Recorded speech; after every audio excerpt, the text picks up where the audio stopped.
The next matter is the appointment of a new Minister for the Environment. Senator Farnham, would you wish to make your nomination? Yes, sir, I do, and I would like to propose Senator Mary Lahegara for the role of Minister for the Environment. Thank you. Thank you. Is the nomination seconded? Thank you. Are there any other nominations? Accordingly, I invite Senator Lahegara to speak for up to 10 minutes, after which there'll be a period of questions for up to 20 minutes. Senator. Thank you, sir. Firstly, I would like to thank Chief Minister-designate Senator Lyndon Farnham for the nomination to serve as your Minister for the Environment.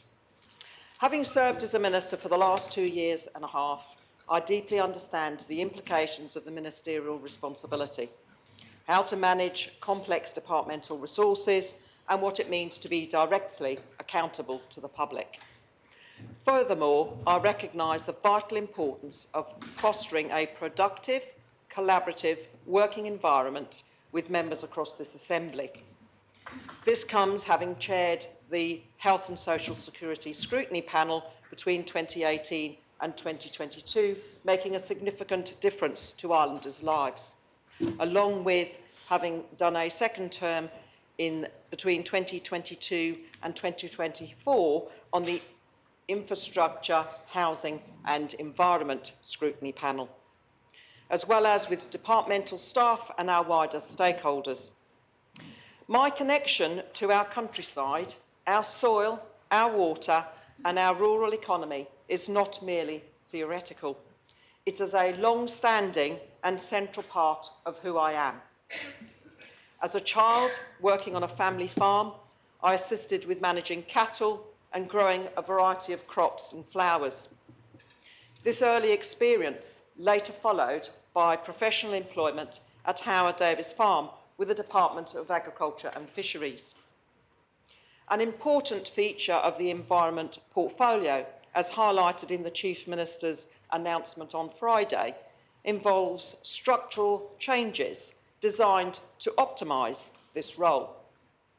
It has long been recognised that there are inherent, potentially conflicting pressures in processing planning matters whilst simultaneously enforcing environmental protections. Housing both elements under one ministerial roof is not optimal for supporting either our economic aspirations or the island's conservation goals. At this juncture, I would like to acknowledge, as I'm sure many in this Assembly will, the considerable work undertaken by the former Environment Minister, Deputy Steve Luce. By transferring planning policy and building control to a dedicated Minister for Planning and Regulation, this Assembly is empowering the environment portfolio to concentrate cleanly on protecting Jersey's natural environment, agriculture and marine sectors. This separation does not mean we are building independent silos. Far from it. It lays the foundation for a more robust system of checks and balances.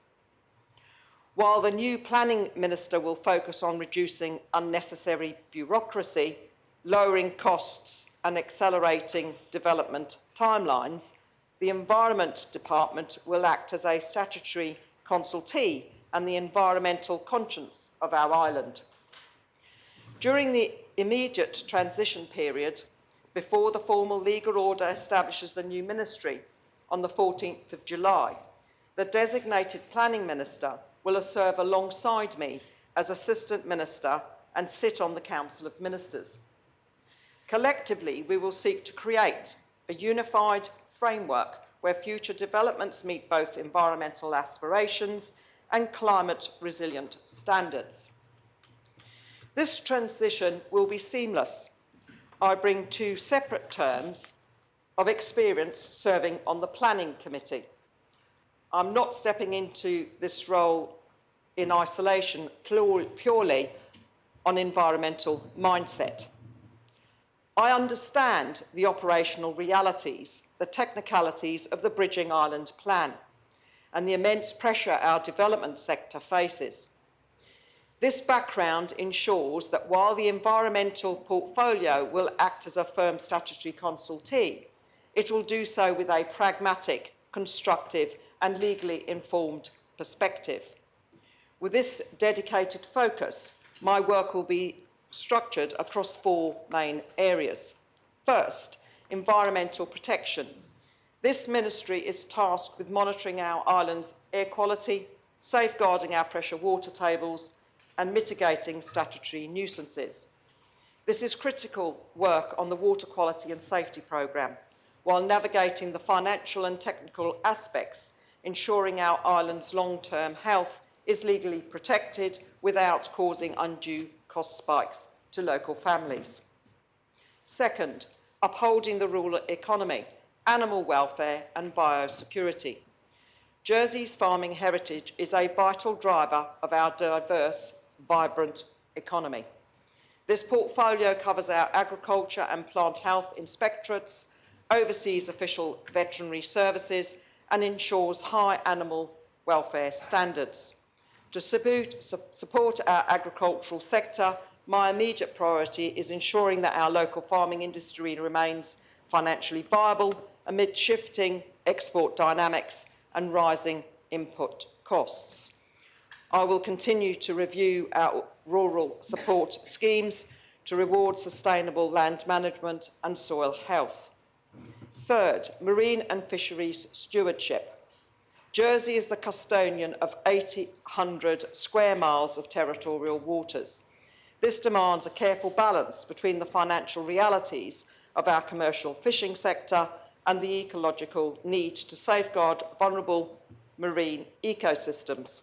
I propose continuing the positive work commenced by Deputy Luce and Deputy Morel in relation to dealing with our fishing community and matters which have since arisen since Brexit.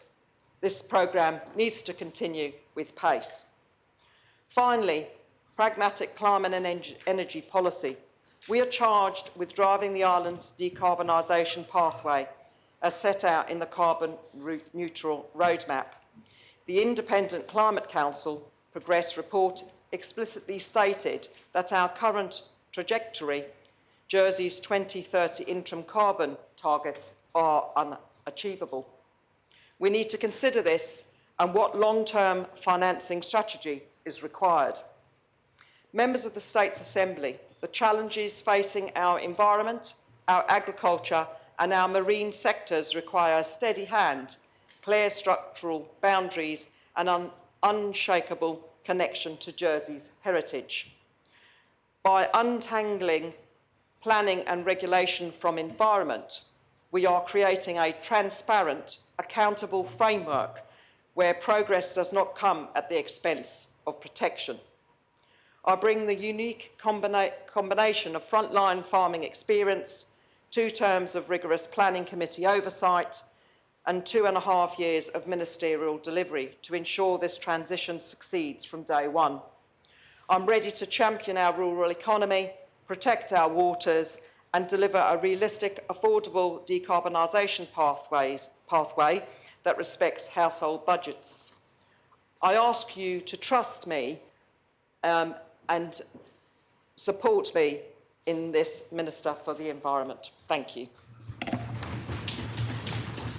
Thank you, Senator. We now move to 20 minutes of questions, and the first question is from Deputy Coles. Thank you, sir. The candidate for Minister touched on this about the split between regulation and the environment. Does she believe then that for that split to work properly, enforcement should sit under her portfolio so the rule maker isn't also the enforcer? Senator. Sir, in relation to the split between myself and the to-be Planning and Regulation Minister, there is at the moment a split between the 2 departments, and the regulations will fall into the other remit. But obviously there will still be enforcement that will need to be done within my remit, and that will obviously follow. So you will have that there will be enforcement in my area as well as in the area of regulation. Supplementary? Yes, sir. Does the candidate not see where this might be a conflict where you're asking the people who, like I say, setting the rule for one set of enforcement, actually enforcing that rule themselves, rather than if you are going to hold enforcement within the Environment Department, that actually that enforcement should sit separate from the regulator itself? Senator? So I'm not really totally sure exactly what the Deputy is asking. I think it's quite clear that there are regulations in relation to planning matters which will be falling under the regulation, so that those matters will not be enforced by me, because obviously they are planning matters in relation to housing or infrastructure. However, what will happen is that because we will be working together, there will be a remit for myself as a consultee to be able to input into those regulations and how they will be managed by the independent planning minister. Deputy Morgan? Thank you, sir. What is the view of the candidate's view on the countryside access scheme? And if appointed, when appointed rather, how would the candidate senator work with the infrastructure department, farmers and landowners to improve safe walking and cycling routes while protecting wildlife, crops and the natural environment? Senator? It is long recognised that certainly the eastern part of the island has little or no walking or cycling routes, and this needs to be addressed. In relation to working with the Infrastructure Minister, as a member of the States for the last 8 years, I've always worked across all ministries and across all parties in relation to both ministerial and scrutiny. I think it is important that ministers work together in areas where they are both mutually have issues to deal with. In relation to farming and the environment, I think what we need to make clear is that whatever access schemes there are, that we take into consideration what actual areas these are and whether or not there is cattle or grazing in those areas, and that needs to be essential, that when we allow the public access to certain areas, that the public are fully aware of their obligations in relation to ensuring the welfare of animals in those areas, as well as allowing them access. Supplementary? Thank you, sir. Thank you. That's really promising to hear that from the senator. Can I take it then that the senator will take a joined up plan between environment and infrastructure, indeed to expand safe cycle paths and countryside access routes, especially in the rural parishes? Senator? Sir, I can confirm that that would be my intention, would be to be able to work with the Minister for Infrastructure to be able to secure those routes. As I said, particularly when we look at the east of the island where there is none, but I would actually say as well that I would want to ensure that the welfare of any livestock on any of these areas was the paramount from my perspective prior to any of that. Deputy Shern? Thank you, sir. In her speech, the Senator didn't mention very much about the energy strategy that needs to be developed ahead of the 2026 deadline. And could she maybe give an indication of the priority that sits within the next few months till the end of 2026 for her? And would she be addressing the full breadth of that energy strategy, generation, supply, storage, distribution, and legislative framework? Senator? Sorry, sir, can I just ask the Deputy to repeat the last part of that question? Yes. Yes, the full breadth of the energy sector, which includes generation, supply, storage, distribution, and legislative framework. Senator? Thank you. Sir, in relation to the energy strategy, obviously 2026 is fast approaching and there is only 6 months left. I will be, as a priority, as soon as this assembly is completed, it'll be a priority of mine to be able to catch up with all of those officers in relation to the matters in relation to energy, to be able to bring forward what we need to bring forward in relation to this term of office. Supplementary? Yes, sir. Thank you. Could the Minister maybe explain or give her thoughts on if the energy strategy should include a review of the legislative and regulatory framework for the energy market, including the role and structure of Jersey Electricity? And if not, why not? Senator. I think, sir, that all matters need to be considered. So from my perspective, if you're going to be creating a strategy, you need to look at all elements of that strategy. And if you're talking about energy, there are different forms of energy. So from my perspective, you need to be looking at everything. So I will be obviously meeting with the various energy providers. This was something that I was doing when I was on the Infrastructure and Housing and Environment panel. We had regular meetings with the Jersey Electricity Company and others in relation to, and Jersey Water in relation to matters that we needed to bring forward. So it would be my view that once, if I'm elected today, that I will be looking at those, and with those meetings, they will be fairly early doors, sir. Deputy Alex Curtis. Thank you, sir, and redeclaring I'm a field owner for this question. The candidate will recall the debate on field-mounted solar panels, raised the topic of the use and enforcement of the Agricultural Land Control of Sales and Leases Law. Will the Minister outline how she plans to use this law and other laws in her responsibility to support the agricultural industry? Senator. Sir, it'll be no surprise to the Deputy that in actual fact I declined, or did I say rejected, solar panels on both the east of the island and of the west. From my perspective, I think that we need to take a better look at managing the Land Law 1974, because at the moment it is my feeling, sir, that we are not always doing it or delivering it to the best that we should be. So from my perspective, we need to be looking at what the laws actually said, and it's quite explicit that land should be used for those that are bona fide agriculturists, or those, if they are not bona fide agriculturists, then they need to be actually leasing that land to people who are. In relation to the solar panel question, we were asked this previously, and I do feel that we need to actually look at what other opportunities there are. And of course, during the senatorial elections, there was much debate about whether or not some of the derelict glasshouse sites could be used, but also as well, there is the opportunity to use roofs, and that will obviously come into with the Infrastructure Minister, because we obviously need to do that on states' buildings.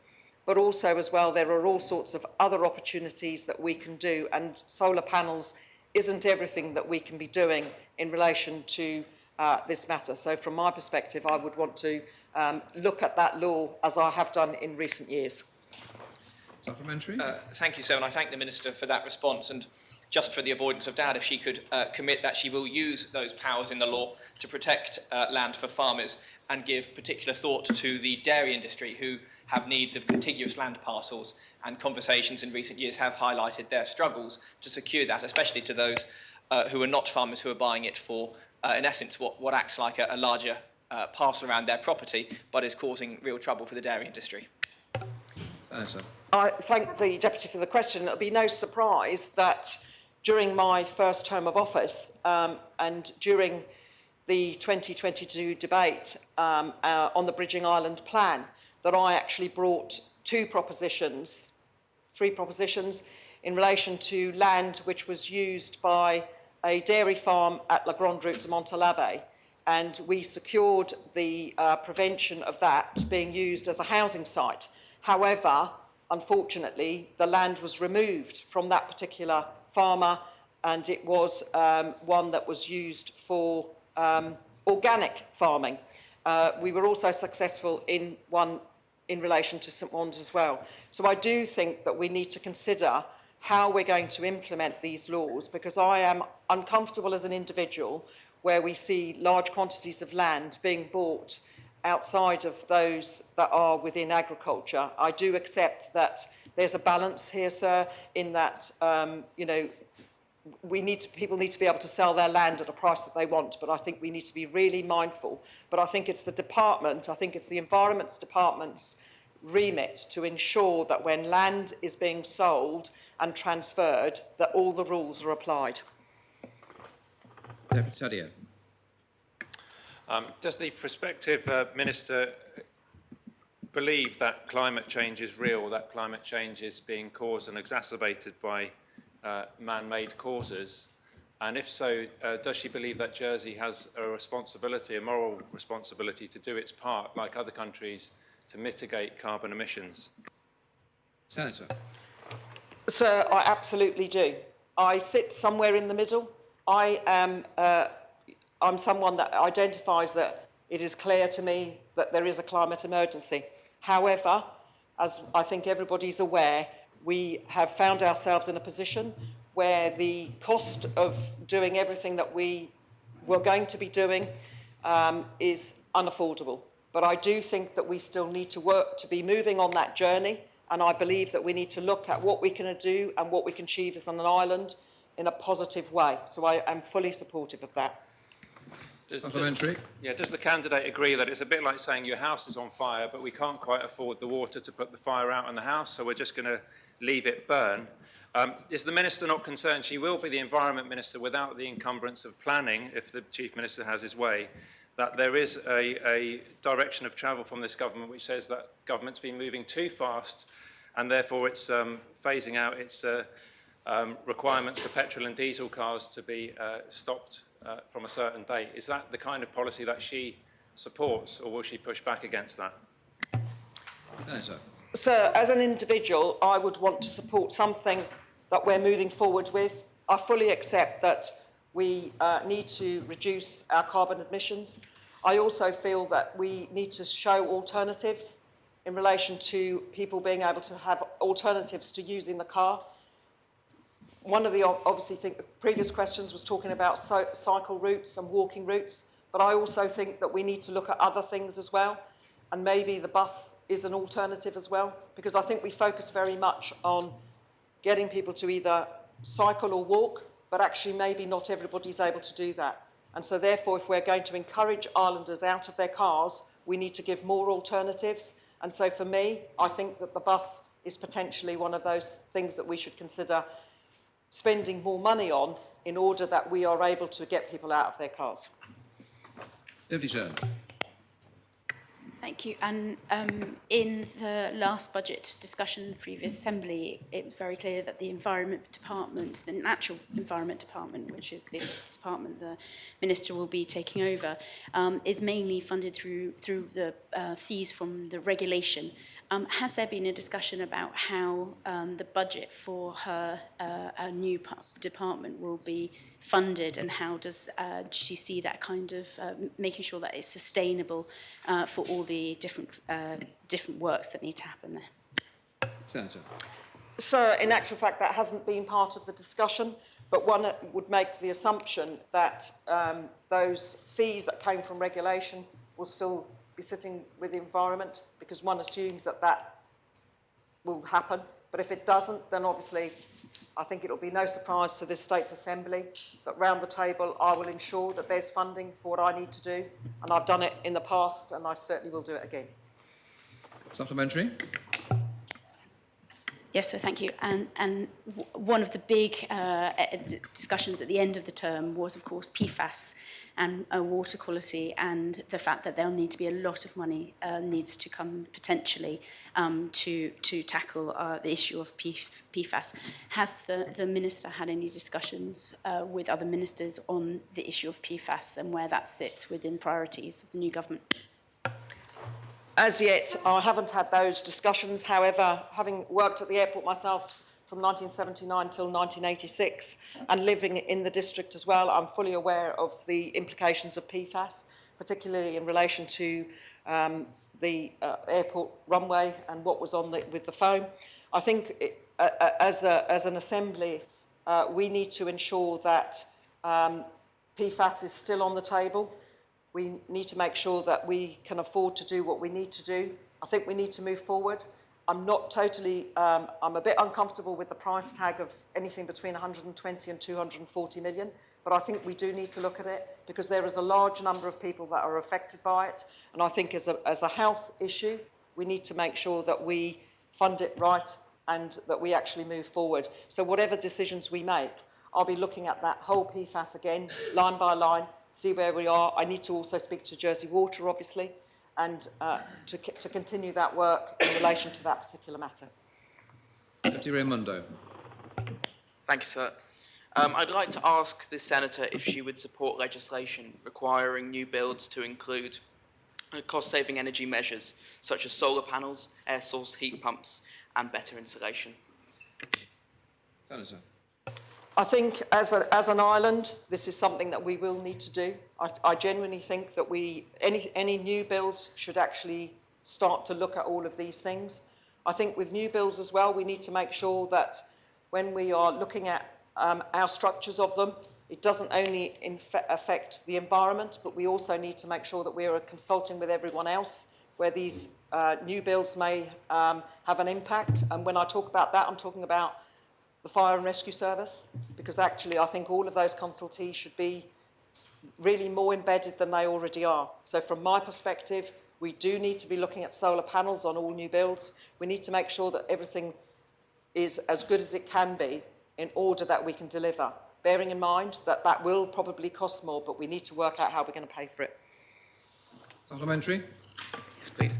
Would the Senator also look into the possibility of grants for retrofitting solar panels onto current existing houses? Senator.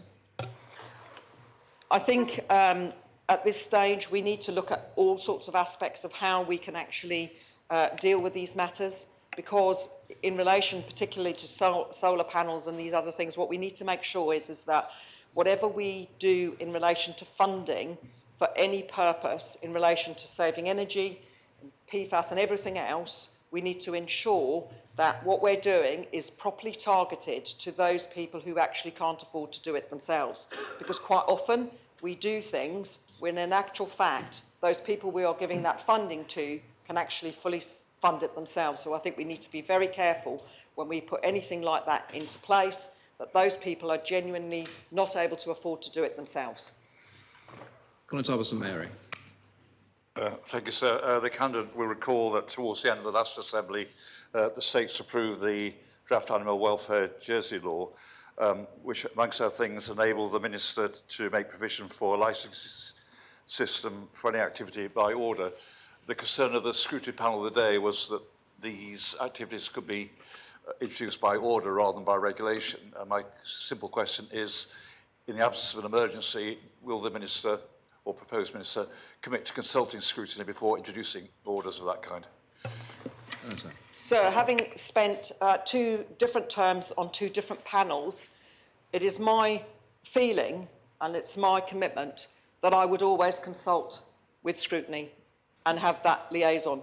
I found in my first term in particular, I had an exceptionally good relationship when I was the chair of the health panel with the person at health. They advised me of all of the things that were coming forward, and so therefore for me, that commitment to scrutiny will always be there, because I think it's essential that we have a two-way street.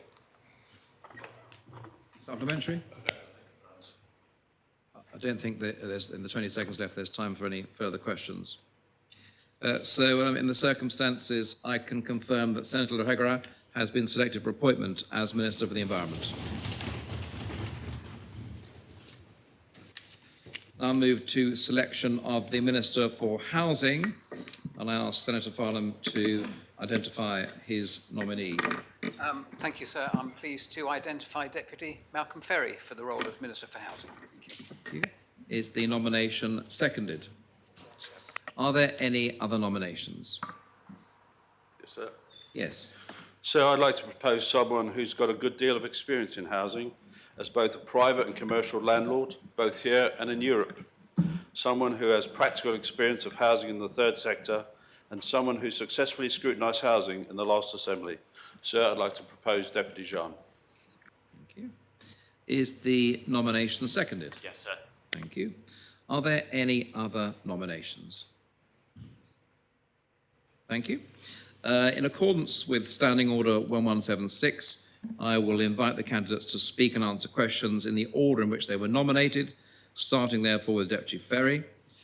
Candidates will speak for up to 10 minutes and then face up to 20 minutes of questions. The greffier will ring the bell to signal the time is up, and so on. When the first candidate is speaking and answering questions, the other will have to withdraw from the meeting, and they'll be escorted to a quiet room by a member of the State's Gref staff and stay with them until it is their turn to come back into the chamber.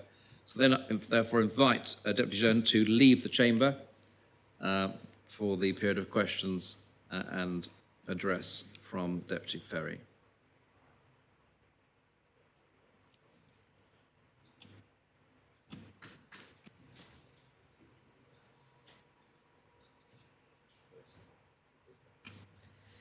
Yes, Deputy Ferry. Thank you, sir. So, as well as thanking the Chief Minister Designate for his nomination, firstly, I would like to thank the previous incumbent to this role, Deputy Mezek, for his diligence and attention to detail in all his workings over the last 2.5 years. I expected a little approbation from the reform benches. I will begin by reminding members of my background before I entered the States Assembly. After spending the early part of my career in the finance industry, advising on pensions, investments and life assurance to a large portfolio of Jersey-based clients, I went on to spend 11 years working at the then Social Security Department. I began as a visiting officer, calling on people who were signed off sick and offering solutions to remind them of the help and support which has always been available from the department and the wider community network. I later went on to become the leader of the compliance section, having responsibilities for fraud investigation and compliance with the Social Security legislation by businesses and insured persons. I left the Social Security Department, now called Employment, Social Security and Housing, to become the CEO of Citizens Advice Jersey in 2010 and stayed there for another 11 years before briefly working at Headway Jersey, a brain injury charity, before being elected to this Assembly in June 2022. Sir, these roles taught me so much about the challenges that our community faces, particularly in relation to housing, and I completely understand how difficult life is for some people living in this island. During my previous roles, I've worked with many of the charities who support people who have issues with their accommodation, and there is no question that there are people in this island who are worried about whether they can continue to pay for their day-to-day living costs. If appointed as Minister for Housing, I will support employment, social security and housing in their ongoing work to ensure that islanders can access the help they need, including the assistance of the Housing Advice Service. We need to keep our population legislation and criteria under which residential status is achieved under review to ensure that they are meeting the needs of our community and the ever-changing fluctuations in our economy and demographic workforce. Sir, I want to live in an island where average people on ordinary incomes can aspire to the dream of home ownership. I want to live in an environment where this is actively encouraged and government support for home ownership is prioritised and facilitated, and where people do not get trapped in their first purchase, finding themselves unable to move up the housing ladder. This is an ambition which I will deliberately seek to create, and I will work with all relevant stakeholders to find better solutions whilst not letting go of the fact that many people want to rent their home. It is important to ensure that we have homes that meet the needs of our population both now and in the future. It is, therefore, prudent to marry population with housing so that we can work towards a more coherent approach to a long-term housing and population strategy. The Island Plan tells us about the homes we need. The Jersey Opinions and Lifestyle Survey tells us about the homes that people want. we have the opportunity to coordinate housing and population policies to align our housing supply with our population demands, helping us to tackle affordability and respond effectively to demographic change. One of my responsibilities as Assistant Minister for Children and Families has been to support children and young people in loving homes.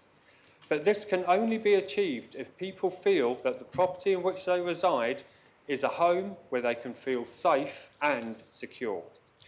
In the first half of the last Assembly, I worked with the then Social Security Minister, who was Deputy, now Senator, Elaine Miller, to whom I also pay tribute. And the work that we did to create better outcomes for people on low incomes, such as increasing the minimum wage in 2022 more than the amount recommended by the Employment Forum, reducing the cost of GP visits by £20, doubling the community cost bonus, and increasing the availability of Pension Plus and the amount of the pension benefits were fantastic examples of how alleviating pressure on family finances can pay dividends.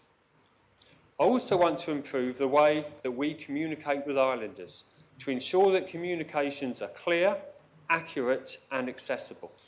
During some of my meetings with the public, I've observed that our communications can still be a source of stress and are sometimes viewed as heavy-handed. I would like to work towards being a government that listens to people so that we can provide the help they need in an efficient and sensible way and in language that can be easily understood. It is important, of course, that we continue to support older islanders by ensuring that there are arrangements for domiciliary care to enable people to remain in their homes for as long as possible, should they so desire. As part of the long-term objective of responding to the challenges of an ageing population, I previously presented to the Older Persons Living Forum and Age Concern. I would be proud to continue working with these groups to achieve better outcomes for our senior citizens, particularly in terms of housing solutions. Working alongside Deputy Ward, I have been chair of the Diversity, Inclusion and Advisory Group, inculcating the early Embrace Our Difference events, which have been a great success in showing that people who are living with disabilities are supported, listened to and helped to thrive. This is particularly relevant on how people can be supported with adaptations to their homes. I think we need to reboot the relationship that government has with landlords and work more closely with Andium, private landlords and social housing trusts to improve outcomes for both landlords and tenants. Sir, I will close with a strapline. When we seek to raise the living standards for the most vulnerable members of our community, we all rise. I ask members for their support in order that I may embark upon this, our great work, and I'm obviously now happy to take questions. Thank you, Deputy. First question is from Deputy Carpenter.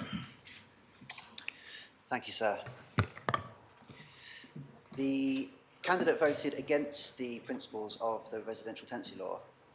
If elected Minister for Housing, will he commit to implementing and defending the renters' protections agreed by the previous Assembly, or should tenants expecting to revisit, weaken or delay them? Deputy Ferry. Thank you, sir, and I thank the Deputy for that question. It's highly relevant. My view is the will of the Assembly is paramount. Yes, I did vote against the principles. I softened that stance when some of the work around the scrutiny panel knocked some of the edges off the legislation, in particular the rental cap being set at 5%. So there were some small elements that made me soften my approach. But the Chief Minister outlined in his answer to his questions last week that he would be not wanting to do anything with residential tenancy law until we see where the land lies. The market is constantly changing and we have to be cognizant of that. So I would not seek to immediately reverse what's happened. I don't think that's good for the island. I don't think that's good for us as an Assembly. The Assembly was a democratic decision to bring in the residential tenancy law. I will work with that going forwards whilst looking at where the landscape in the next few years and seeing where the changes lie. Thank you, sir. Supplementary. Deputy Leck. Thank you.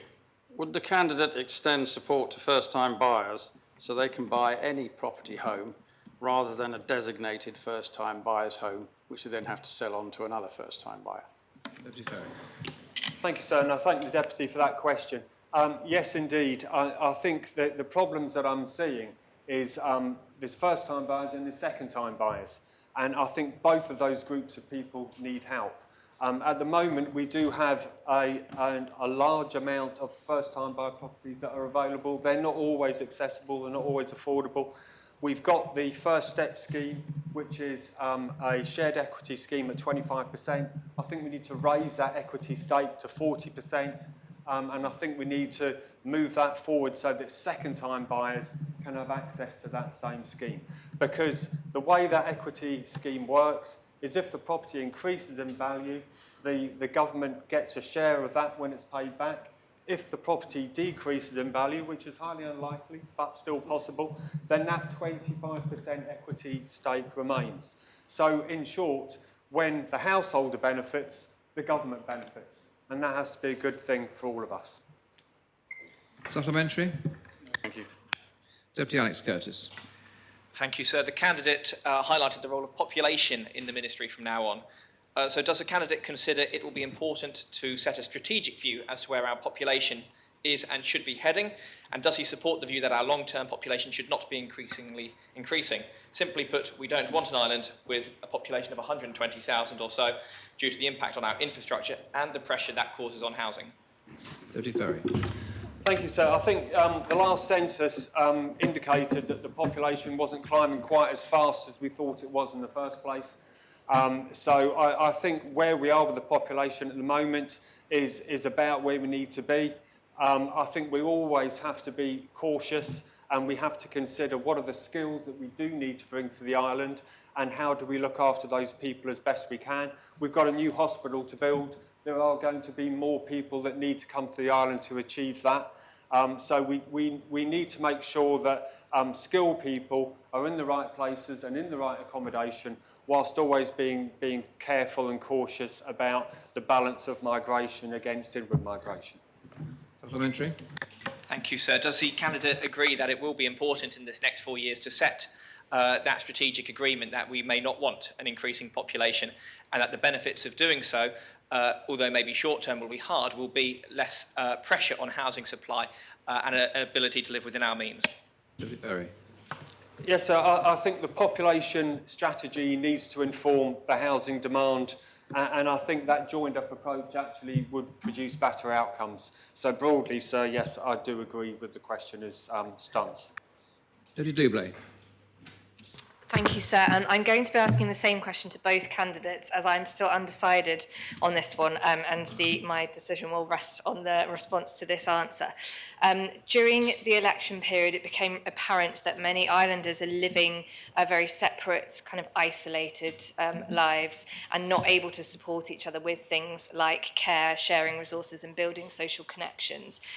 If elected, would the candidate agree to set up a co-housing action group to bring together islanders with various different skill sets and different ideas to try and find some solutions to this and maybe get some pilot schemes up and running to help islanders live more closely together and build those social connections at the housing level?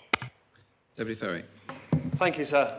I do think that's a great idea. I think that grassroots type of approach can only be good for longer term outcomes. Getting people working together has to be a positive outcome. So I don't think there's anything that my fellow St Saviour Deputy has just said that I would disagree with, sir. Supplementary. So just can the candidate confirm he would be happy to set up such a group and invite people with varying different skill sets to be members of that and to run some pilot schemes? Just for complete clarity, sir, yes, I would be happy to look at the feasibility of doing such a thing. Deputy Stevenson. Thank you, sir.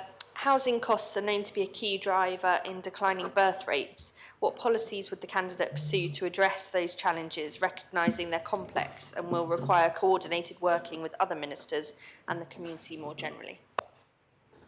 Deputy Ferry. Yes, thank you, sir. Yeah, I think we need to work more collaboratively as a government. We need to work closer together with other ministers to address that particular issue. I think there are solutions in the toolbox.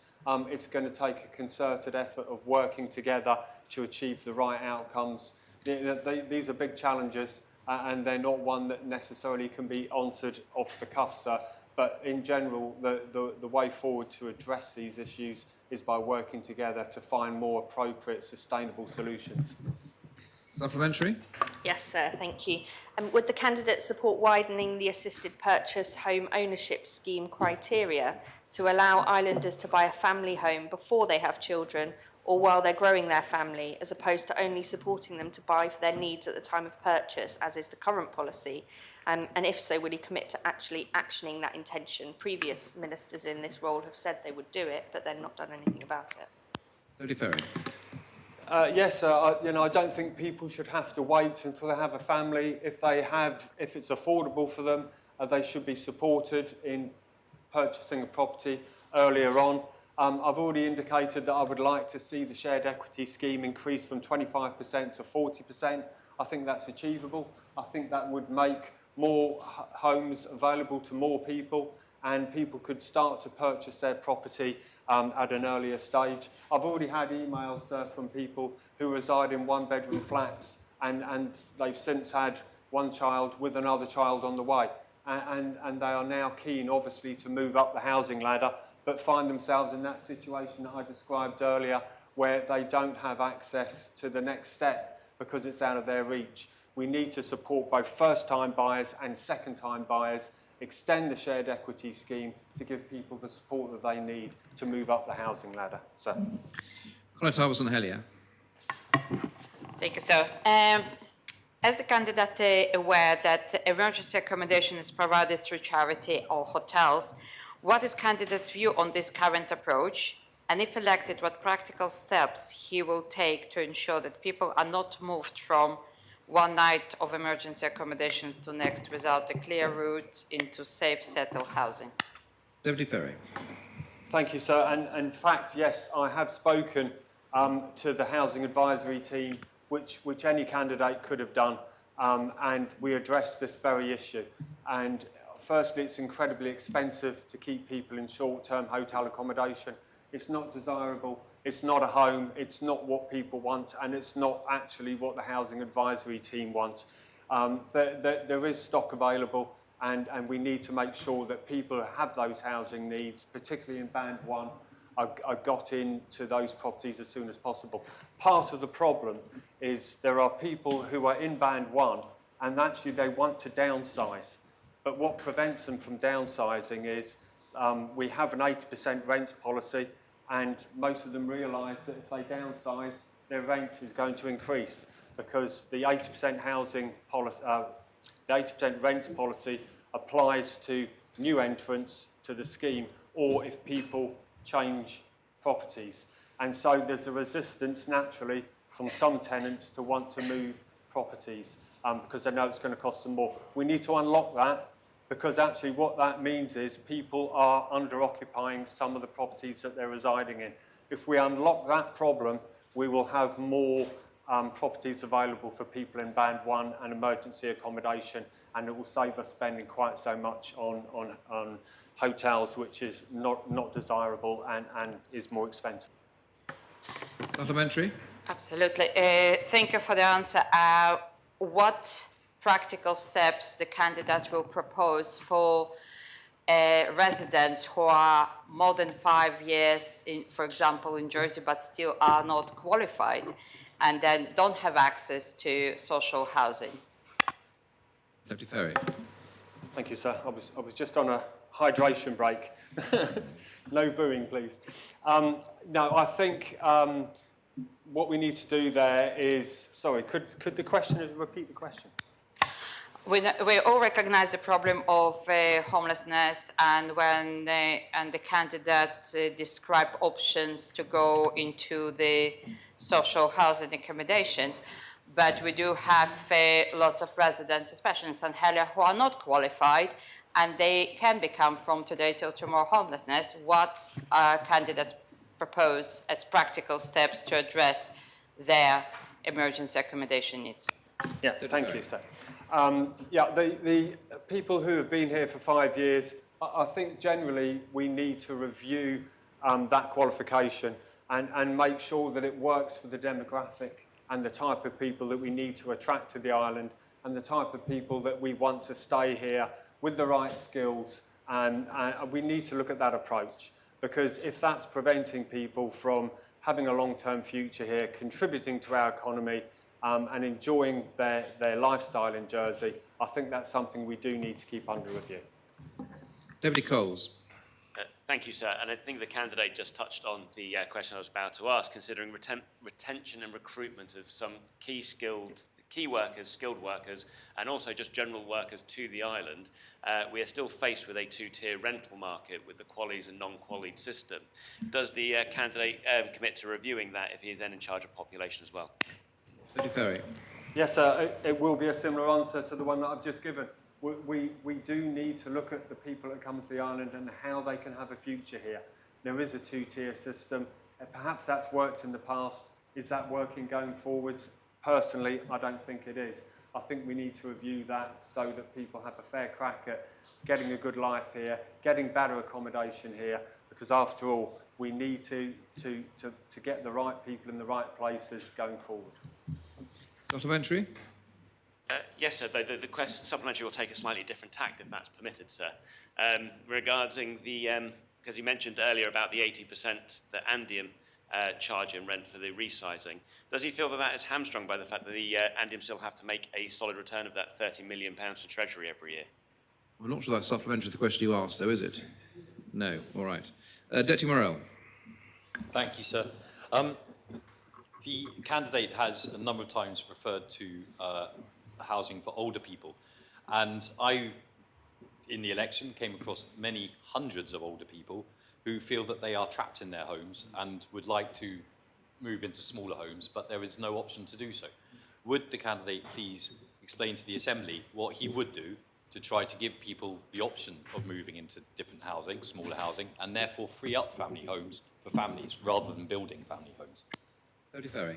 Thank you, sir, and that's a great question. I think what we need to do to unlock people who want to downsize, we need to be a bit creative. And one of the things that we could look at immediately is perhaps have a stamp duty holiday for people that particularly want to downsize. I think if you look at someone who's selling a £750,000 house, just as an example, and buying a smaller property for, say, £600,000, the stamp duty alone is £30,000. So, you know, when you're downsizing, you hopefully want to create a little nest egg that will go towards either your retirement or your ongoing costs.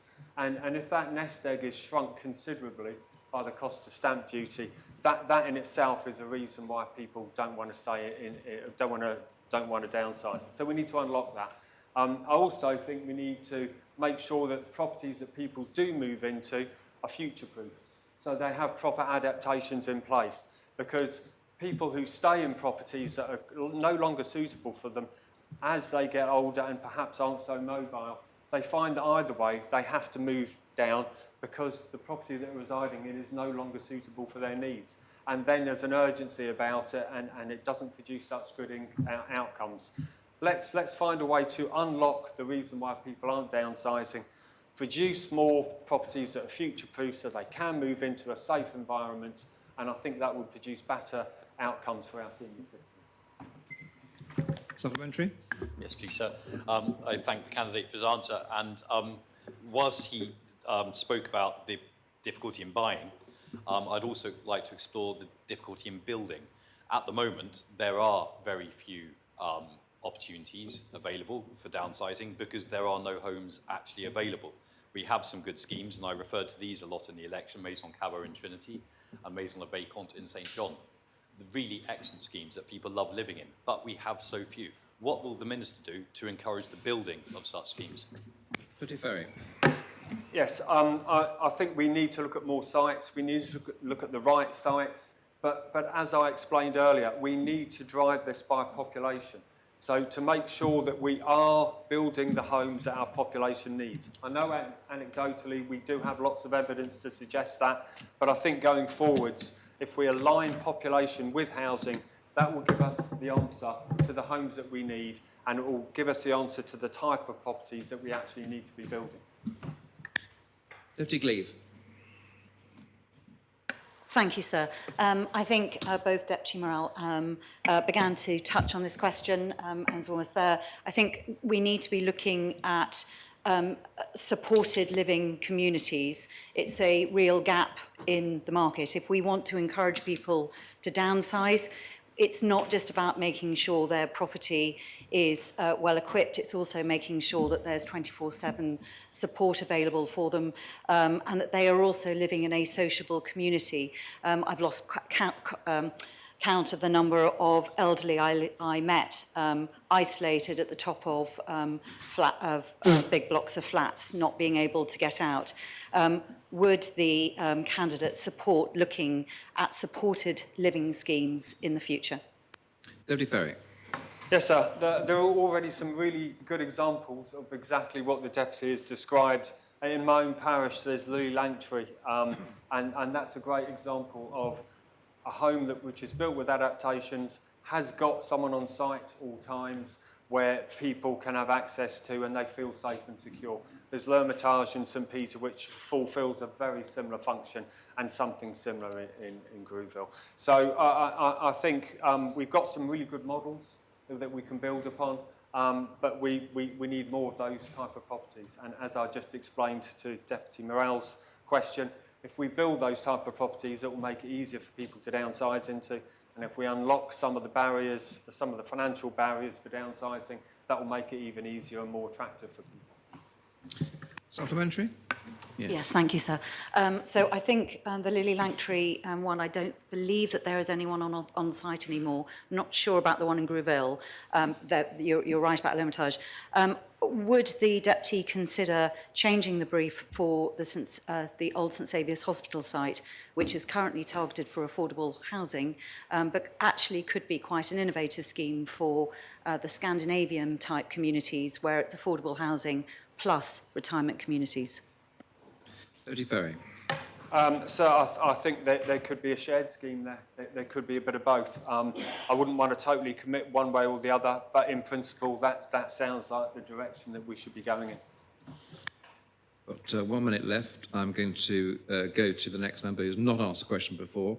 Deputy Raimondo, you've got a short question? Yeah, I'll make it quick. Could the Deputy talk to how he would support young people and university graduates to leave home and move into their first accommodation / first time buying property? Deputy Ferry. Thank you, sir. And, you know, people leave the island and go away to further education, which is great. I do think we need to make sure that they have every opportunity to come back and that the environment is one that they want to live in. You know, generally speaking, shared equity schemes would be available to all sorts of people of all sorts of ages. It's down to affordability. Someone who has just returned from university may struggle financially to fulfil that, but as soon as they're in a position to do so, I think they should be assisted in the same way as anybody else. So. Thank you, Deputy. That completes the time for questions. I now ask you to leave the chamber and for Deputy Jeune to be brought back to the chamber.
Deputy Chair, you have 10 minutes to address the Chamber, followed by 20 minutes of questions.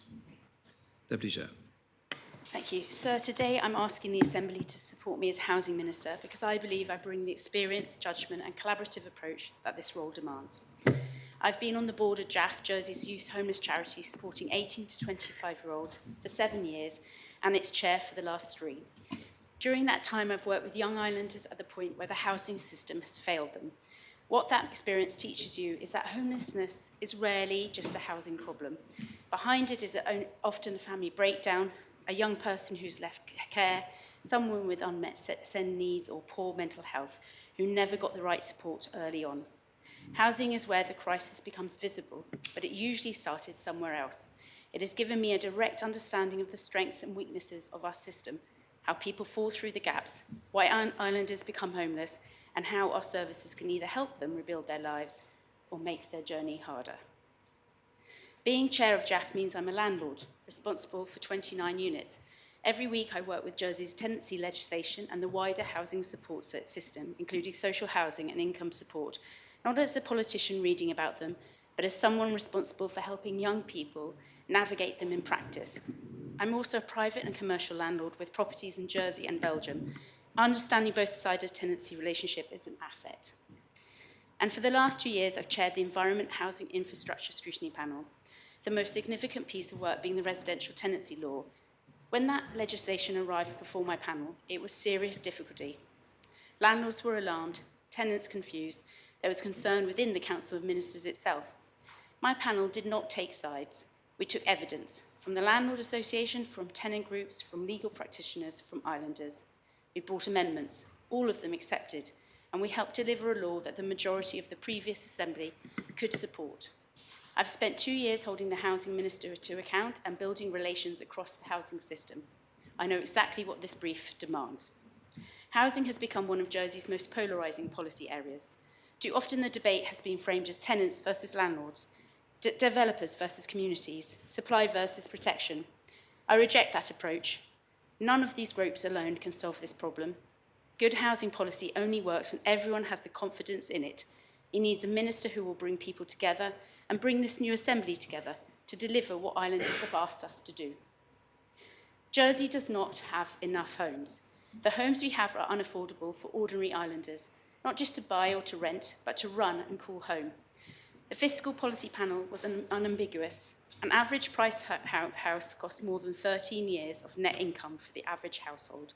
When people cannot afford to live here, we lose teachers, nurses, tradespeople, and young families who make Jersey our community.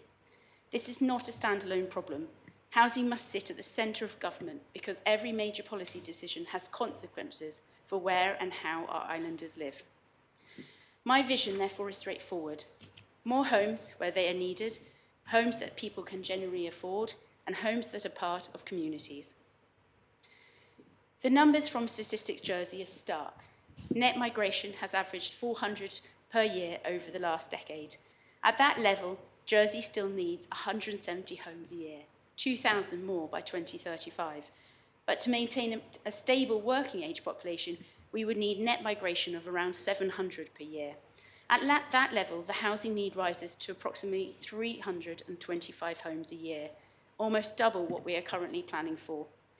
Population policy is a decision for the Chief Minister and this Assembly, but its consequences for housing are unavoidable, and I would make sure that connection is made explicitly in how the government plans. The Bridging Island Plan identified sites. We rezone land, but rezone land that is not being built on is not housing. Before the new island plan adds more sites to that list, we need to understand and unblock what is stopping development on the land we already have. Land price, viability, infrastructure, planning conditions. One ministerial office cannot fix this. Ministers must work together to find the solutions. Government cannot do this alone, and it should not try. The private sector should be one of the primary delivery vehicles for affordable homes in Jersey, but that only works if we structure the system correctly. A healthy, confident construction sector is not a nice to have. It is a precondition for delivering the homes Jersey needs. And within my direct remit, I will push Andium and SOJDC for the right mix of tenure and size, including key worker accommodation and right-sizing to free up family homes we already have. And an island with a housing shortage cannot afford to leave empty homes sitting there. I brought the amendment to the 2026 budget to develop empty homes policy mechanisms, and I would want to drive that forward. Affordability is not just about rent or mortgage payments. It is the interaction between the housing costs, household income, and the wider cost of living. I will work with the Minister for Environment and Treasury to treat energy costs as part of the housing affordability challenge. We should use the new energy strategy to actively keep household bills down. On housing policy reforms, my starting point will not be to defend the last government's work or dismantle it.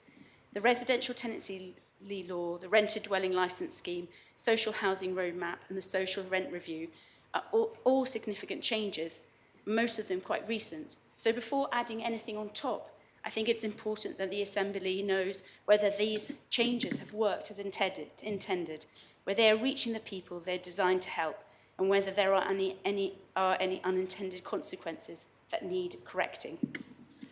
On shared equity, these schemes help people onto the first rung, but too many are now stuck there. The market has moved, and the next step is out of reach. Our policies must support people throughout their housing journey, not just at the beginning. And there's one significant friction that could be sorted. Jersey is the only jurisdiction in the British Isles that charges stamp duty on mortgage borrowing itself. I'll ask the Treasury Minister to review this. Removing a tax that falls specifically on people trying to move up the ladder and that exists nowhere else in the British Isles is exactly the kind of practical step a new government should take. And 3, homes that are part of a community. We're not just building units, we're shaping how people live and feel as part of a community, whether they know their neighbours, whether children have somewhere to play, whether older residents feel connected or isolated. The new island plan is an opportunity to make this real. Open spaces, community facilities, active travel connections, built from the start. Mixed tenure on every significant site so we create genuinely mixed communities. And homes designed with shared facilities that make right-sizing attractive and affordable. New developments must also integrate with communities around it, not just sit alongside them without connecting. But the community responsibilities that falls most directly to the Housing Minister is making sure that those who have fallen furthest are not left behind. I will ensure the homelessness strategy continues to be implemented, working closely with the third sector and social housing providers. Housing cannot be fixed with one ministerial office. It requires working closely with other ministers and parishes and scrutiny to all move in the same direction based on evidence and collaboration. I will not have all the answers. Good ministers succeed not because they know everything, but because they bring together the right expertise and have the judgment to turn it into good decisions. And I will never lose sight of the fact that behind every housing policy is a person, a family, or a young islander simply looking for somewhere they can call home. Members, I ask for your confidence today. Thank you. Thank you, Deputy Chair. We now move on to 20 minutes of questions. And the first question is from Deputy Doublé. Thank you, sir. I'm going to ask this candidate the same question that I asked the previous candidate to help me decide where to place my vote on this one. During the election period, it became very apparent to me that many islanders are living very isolated lives, separate from one another, separate from their community, and not able to support each other with things like caring for children and the elderly and sharing resources. Would the candidate support the creation of a co-housing action group and bring together islanders with a variety of skill sets to try and find solutions to this and get some pilot schemes up and running? Deputy Chair. Thank you. I thank the Deputy for her question. I think that's a very good idea and something that would absolutely support looking at. And I think also the very important role that the parishes have to play with this and working with the Conotabs to develop maybe that kind of group that you're talking about, maybe at the parish level, and working with the Conotabs to see how we can ensure that islanders not feel isolated. We have many different types of groups around who are trying to support islanders on isolation issues, whether it is around because there's time spent in the home for childcare, or because of the elderly, or because they are the carers themselves. And so I think it's really important to bring everyone together who are doing that, and not have that disparity or different parishes being supported more than others per se, and make sure that every islander gets the support they need and know where to access that support as well. Supplementary. Yeah, I thank the candidate for her answer, and I agree that parishes could very well be involved in this, but in terms of getting some creative solutions, could we reach out to, say, local architects, community groups, play experts, and try to get a creative group of people together to get some innovative solutions and run those as pilot schemes? Deputy Chair. Yes, thank you. I think that's absolutely something that could happen, and I think anything that's innovative and bringing together different ideas and pulling from areas outside of Jersey also in what could work to ensure there isn't that isolation is very welcome, and it was something that the Housing Minister, working with others, could do. Deputy Alves. Thank you, sir. Given that there has been talk that population will also fall under this remit, which I assume also includes the Control of Housing and Work Law, which currently is where our legislation around entitled status and non-quals and kind of that area. Can the candidate tell me what her views are on the current non-quals policy, which historically has been to not replace any non-quals accommodation that may fall away either through inheritance or refurbishment? Thank you, sir. Deputy Chair. And thank the Deputy for her question, and I think it's a really important question to ask, and something that really does need to be looked at. And as I said in my speech, I think evidence, building the evidence around that is really important. It's something that I've seen that people see that is really important to look at, that non-quals accommodation. I know that lodging houses is becoming a really difficult situation. There is many on the market at the moment, and they do not want to be, landlords or future landlords want to actually buy those lodging houses. So we are having less and less of good quality coming on the market, or being able to rent to non-quals, and that is something that a housing minister should really look into, what could be done, because everybody deserves a home, and a good quality home as well, in whatever situation or whichever category they fall under. Supplementary. Yes, please, sir. I've encountered I worked on the Control of Housing and Work Law in the last 2 years, and I've also encountered many constituents who do have entitled status, so qualifications, but are currently living in non-quals. And one of the things that has come up during those conversations is that they're not willing to apply for the social housing, for example, because of the current 80% cap rental policy that there is there, that actually it's cheaper for them to stay where they are in non-quals, but they are taking up spaces for people who don't have non-quals when they do have quals. So what is the candidate's view on this policy? Does she support the 80% cap rent? And if so, would she look at exploring other options? If not, what are her stances? And what would she do to encourage those who currently have entitled status, so housing qualifications, living in non-quals, to move out of there? Sorry, sir, thanks. Thank you, Deputy. That's a lot. There's a lot there, but first of all, maybe to focus in on the issue of social housing and the issue of the rents. The last housing minister had conducted a social housing rents review. Those were just published earlier this year, and it was advised that the general view of social housing rents would not be changed, the model itself, but there would be elements to be able to tweak. And one of the elements would be this cap of 80% was definitely touched upon, especially in situations like the ones that you were describing. And especially I think it's important to, as you said, the flow between non-quals and people taking up those very important accommodation to ensure we have accommodation for non-quals residents means that we do need to think about how they can be encouraged, those who are taking up that, be encouraged into social housing or into other models. And as that social housing rents review does touch on that, and it was an option that was decided by the last housing minister to go towards, I think that would be something to look at. But as they say, evidence-based is really important, and the fact that that review pulls up that already and says it means that it's something that I would want to take forward. Deputy Gleave. So again, this is a question I asked the previous candidate, and it follows up on Deputy Dublay's point about social isolation. Does the candidate agree that we need to improve the retirement living options available, firstly to encourage downsizing, but also to allow people to stay active, social and independent for longer, and that we need proper supported independent retirement communities so that we don't find people living at the top of flat blocks, lonely and never leaving their apartment.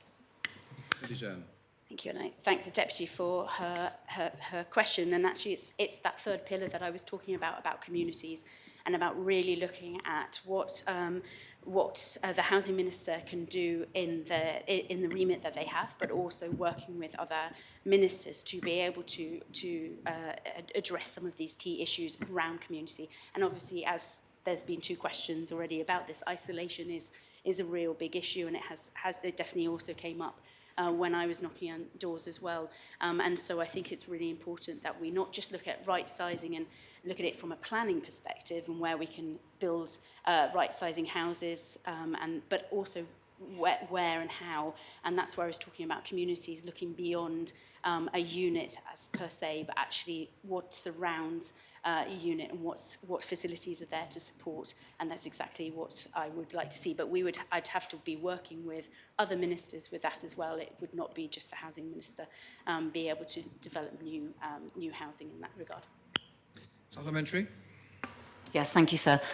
So again, same question as to the previous candidate. Would the candidate consider looking at St Saviour's Hospital, which is currently, the old St Saviour's Hospital, which has currently been slated for affordable housing, for more of an innovative, almost like this, one of the Scandinavian schemes where it's affordable housing but mixed with retirement communities?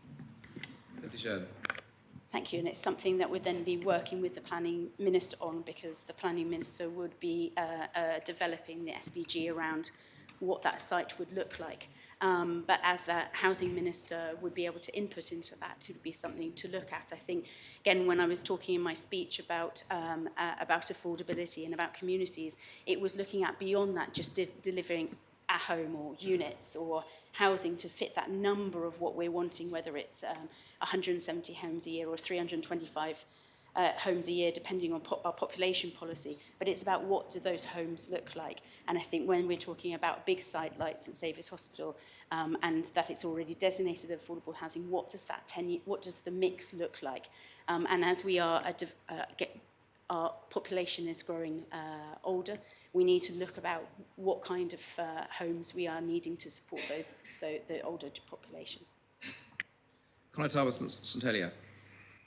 Thank you, sir. And the same question. As candidate knows, most of the emergency accommodation is provided through charities or hotels. What is the candidate's view on the current approach? And if elected, what practical steps she will take to ensure that people are not moved from one night of emergency accommodation to next without a clear route into safe, settled housing?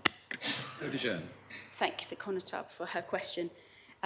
This is really important, and of course something that I work closely with as being chair of a homeless charity myself, and working with the third sector on this. And as the scrutiny panel, we constantly ask the housing minister and Andiam about the issue of especially families and individuals who are moved into hotels and seem to stay there for quite a long time. And I think it's really important that we make sure that hotels are only used as the last resort, and really when there is nothing else, there's no other support and accommodation for them.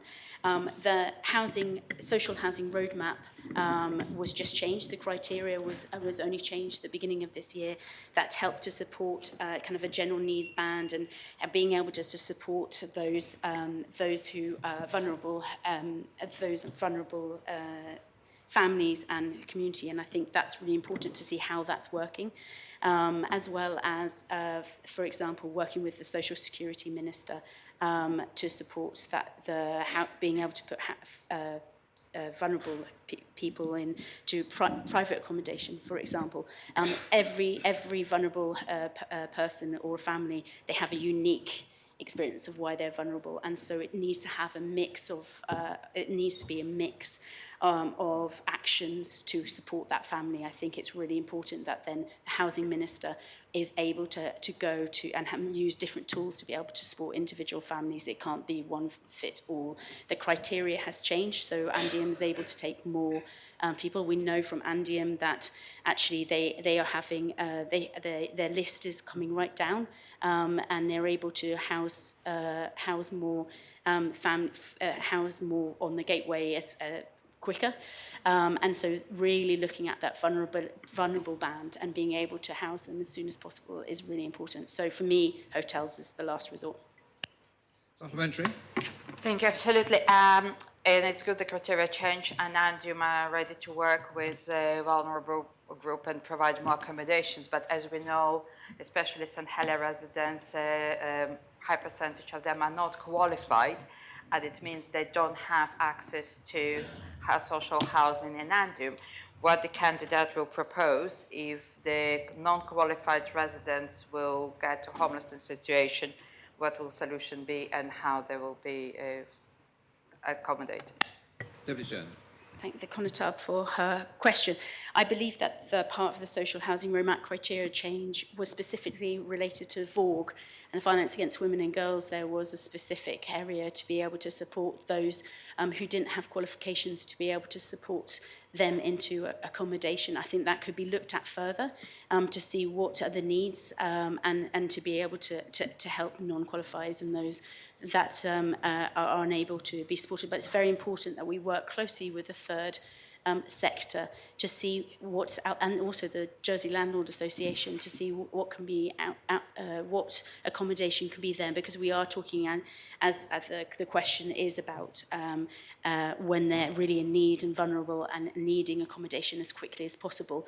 So we need to see what are the different accommodation out there to be able to put them in short-term accommodation before we can find more long-term solutions. And I think that's really important, because we can be more flexible with that when we need to provide families and individuals who are vulnerable and needing a home, to be able to provide them a home as quickly as possible, and then after them finding a better solution so that they have a more long-term solution.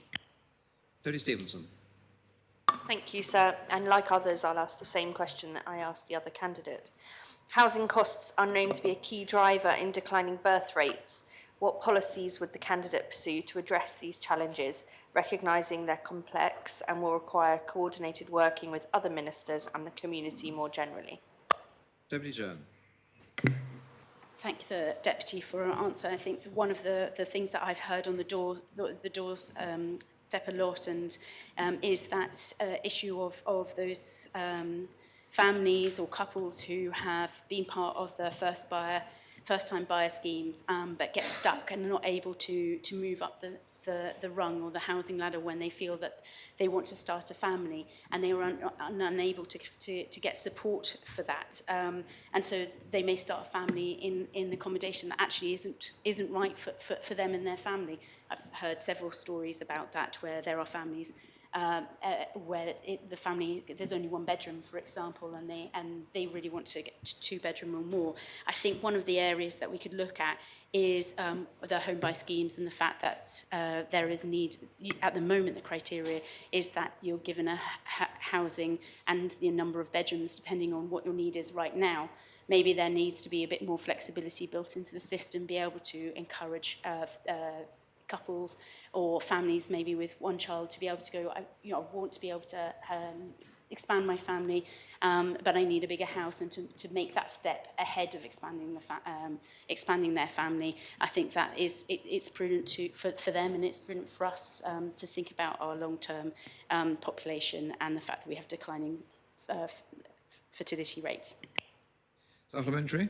Thank you, sir. I've clearly bent the ear of the deputy previously about this, because my next question would be, would she commit to widening the assisted purchase home ownership scheme criteria to allow islanders to buy a family home before they have children or while they're growing their family, as opposed to only supporting them to buy for their needs at the moment, at the time of purchase, as is the current policy? Deputy Chair. Thank you. I think I referred to my answer, but I think I would put a bit of a caveat on that. We all know we don't have enough family homes as it is on the island currently, and we need to build more. And that means that there are already, and we see the Gateway statistics, that is the biggest and longest waiting time is families for 3 to 4 bedroom houses. So there is a caveat to that. Where I think it could be important is to see how we can encourage families to be able to see, well, not encourage families per se, but encourage developers, encourage Andium, SOJDC to develop the kind of housing that we could to be able to expand within the house, so to be able to maybe make houses that can expand in other ways as the family grows as well. I know that happened a long time ago in Jersey. I've knocked on some doors of family houses for people from a long time ago where there was able to have smaller houses were able to be built, which means it's more affordable, it's cheaper to build, but then it gives that family flexibility by being able to, for example, build up into the attic, for example. Maybe there are ways of being able to build housing into the future that is more affordable for us to build right now, but also give the flexibility to, whether it's a family, a couple starting out, or a family with one child but want to expand, that they are able to do that by building their home and building up that home that way. Deputy Morrell. Thank you, sir. Family houses or family homes are needed, that's for sure. But of course, lots of older people are living on their own in family houses or as couples in family homes suitable for 4, 5 or more people. Could the candidate please tell the Assembly what they would do to encourage the building of downsized housing for older members of the population? Deputy Chair. Thank you, and thank the Deputy for his question. In the last budget, there was an amendment approved to work on stamp duty holiday for right-size housing. I know that work has started to be done and investigate how that could happen. So it's one mechanism that could help encourage people to move into right-size homes, but it's something that I would want to see as a first step, is that is in those kind of incentives to be able to encourage those, because often when we talk about to people on the door when we were campaigning, for example, many felt it was too expensive to downsize. And so we need to make and incentivize, and that way we not only, earlier we were talking about making communities and it more interesting for people to be able to downsize within the community that they want to, and the facilities there that they would be interested and encourage them to downsize, but also incentivize them. And this stamp duty holiday could be one mechanism that would be able to do that. Not there's time for supplementary. Please, does the candidate think Treasury could maybe use the property developer tax from a tax break perspective to encourage the building of downsized housing if it's less profitable for them? We've only got 10 seconds, Deputy. As I have said, evidence-based decision-making is at the heart of what I do, and I would like to, I can see that that's something to look at, but being able to answer that now without having actually looked at the evidence and making sure that that's the right way to do and encourage it and not have unintended consequences, then it would be something to look at and gather evidence on. Thank you, Deputy Chair. That brings the period of questions to an end, and I invite someone to bring Deputy Ferry back into the chamber. That'll be done, but someone's gone.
So both candidates have spoken and responded to questions. So we now move to the vote. I invite members to return to their seats. As there are two candidates, the electronic voting system will be used. Any member wishing to vote for Deputy Ferry should press the pour button. Any member wishing to vote for Deputy Jeune will press the contre button. Members, of course, may abstain in the usual way if they wish. I now ask the greffier to open the voting.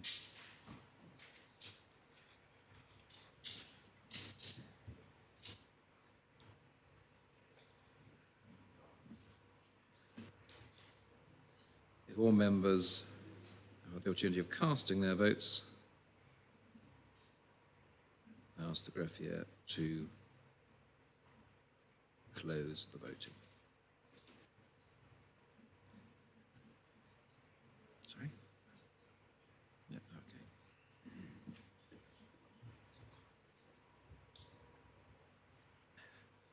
I can announce that the outcome of the vote is 32 votes to Deputy Ferry and 16 votes to Deputy Jeune, and accordingly Deputy Ferry has been selected for appointment as Minister of Housing. So is it in order to ask for the votes to be read out? Presume we've not done before, we? If that's your wish, that can be done, yes? I think that's the point of having an open vote, sir. Well, it'll be public in due course in any event. Those members who voted for Deputy Ferry, Senators Farnham, Gorst, McLean, Lehegarat, Binney, Miles, Miller, Boliak, Kirsten, the Connotab of St Mary, St Peter, St Brelard, St Juan, Trinity, Grovehill, St Saviour, and Deputies Labby, Morell, Boysen, Andrews, Binney, Catherine Curtis, Ferry, Renouf, Ward, Gleave, Lee, Maltman, Parker, Raimondo, Rebendane and Romerell, and those members who voted for Deputy Jeune, the Connotab of St Martin, St Helier, St John, St Clement and St Lawrence, and Deputies Tadier, Doublé, Owls, Coles, Alex Curtis, Feltham, Jeune, Stevenson, Wilson, Carpenter and Leck. Sir, can I just take a moment to recognise a gallant and worthy adversary in Deputy Jeune?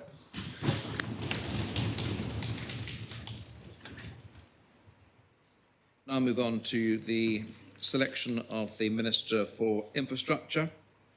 Senator Farnham, would you make your nomination, please? Thank you, sir. I am pleased to nominate Deputy Jonathan Renouf for the role of Minister for Infrastructure. Thank you. Okay. Is the nomination seconded? Yes. Thank you. Are there any other nominations? No? Accordingly, I invite Deputy Renouf to speak for up to 10 minutes, after which there'll be a question period for up to 20 minutes. Deputy Renouf. Thank you, sir. I will start by thanking the Chief Minister for nominating me for this role. When we first started talking about the possibility of me joining the new government, it was the role I said I wanted, and I'm therefore absolutely delighted that he has put my name forward. I would also like to say a word about the outgoing minister. He has served in the role with great energy and commitment.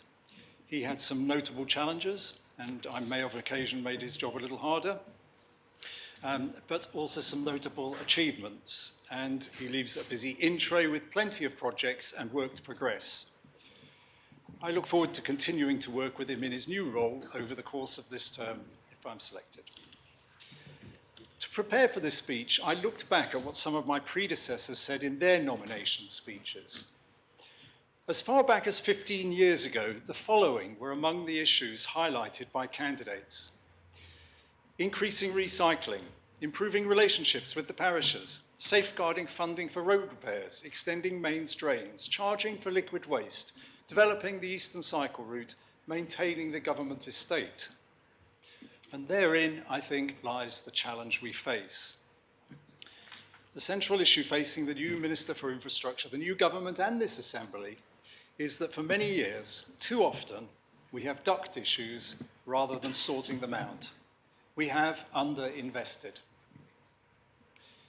Of course, identifying a problem is far easier than solving it. Nevertheless, The public want and expect to see significant improvements, and they are right to demand better.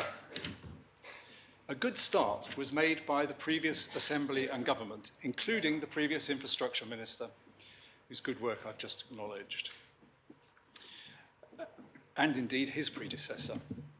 We have created the Investing in Jersey programme and a ring-fenced fund, the Jersey Capital Investment Fund, to deliver that programme. In other words, we have signalled intent and we have created a delivery mechanism. What we have not done yet is to resolve the funding issues around our ambitions. The Capital Investment Fund needs funds.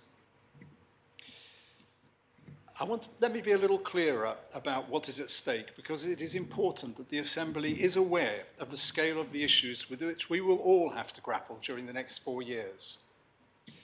If we look at liquid waste, we need to expand sewer capacity, not least to enable new housing developments, as has been mentioned.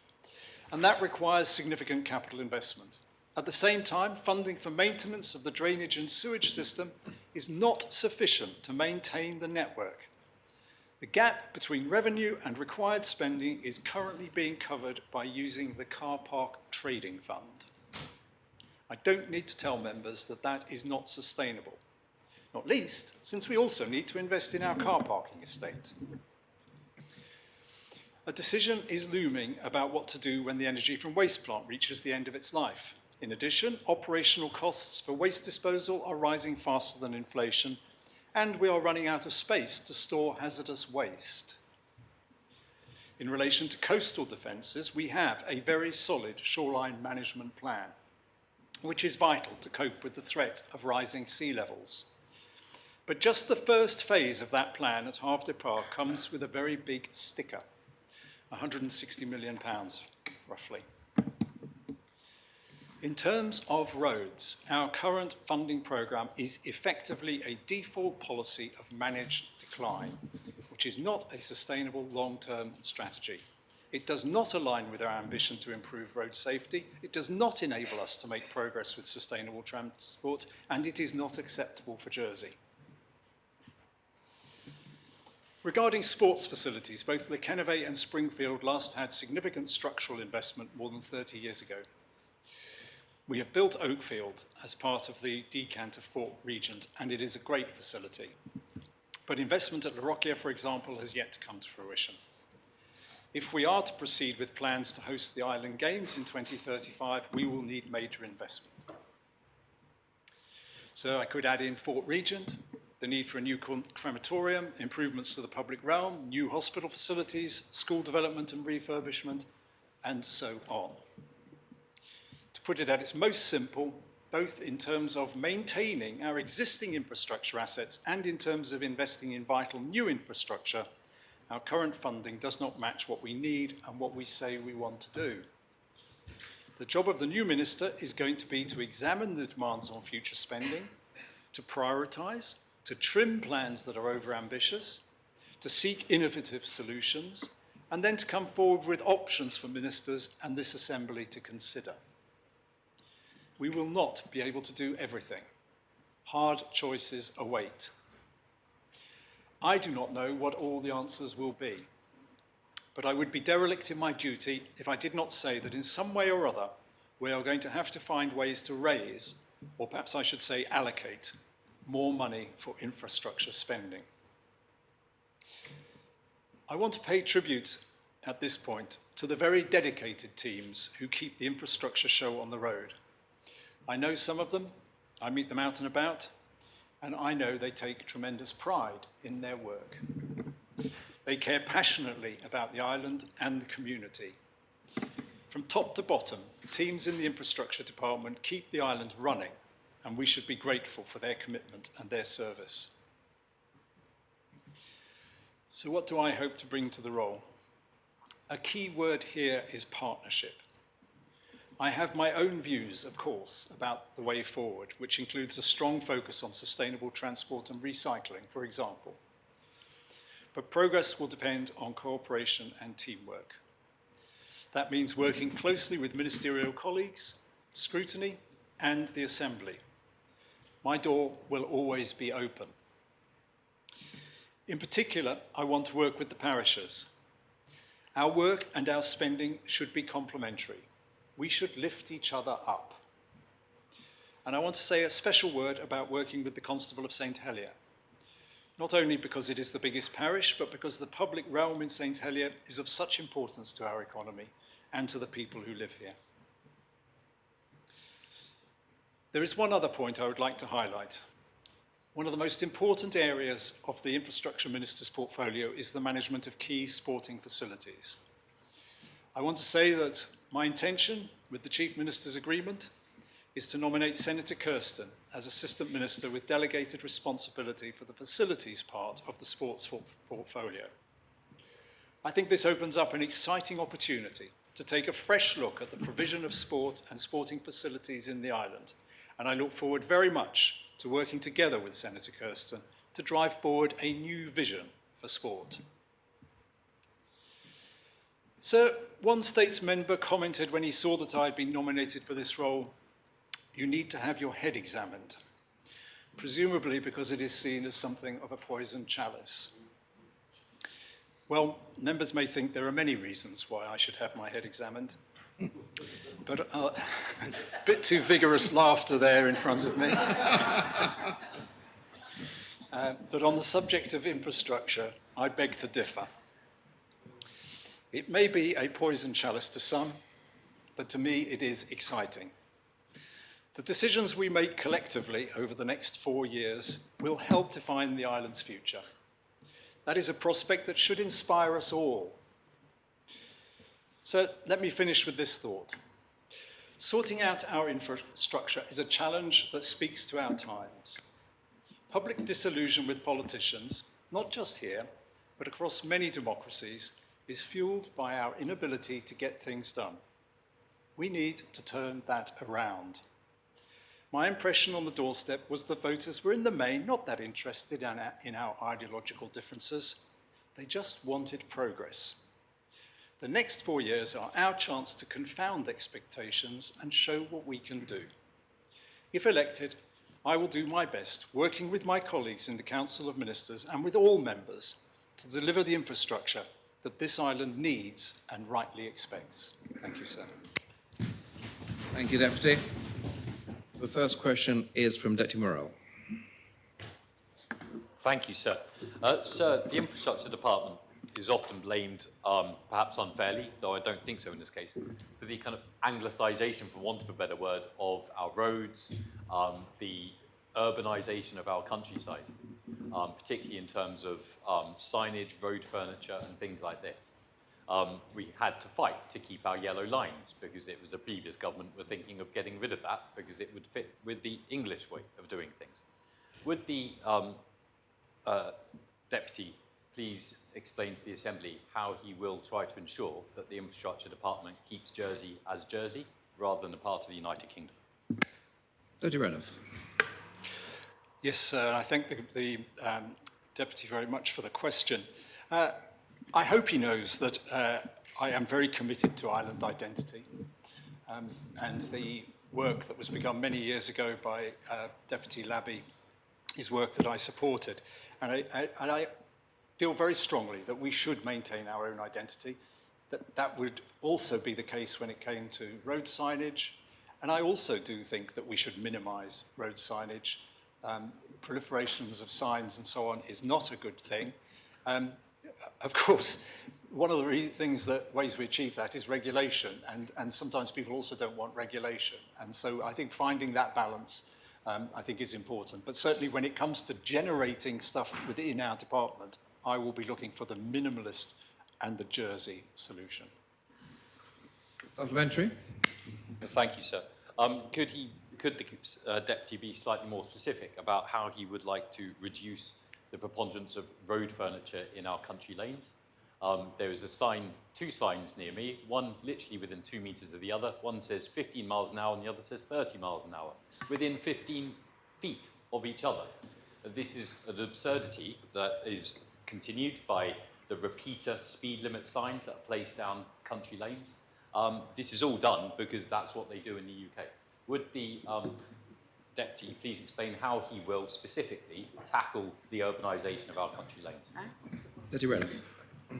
Well, sir, I will commit, well, first of all, in the case that he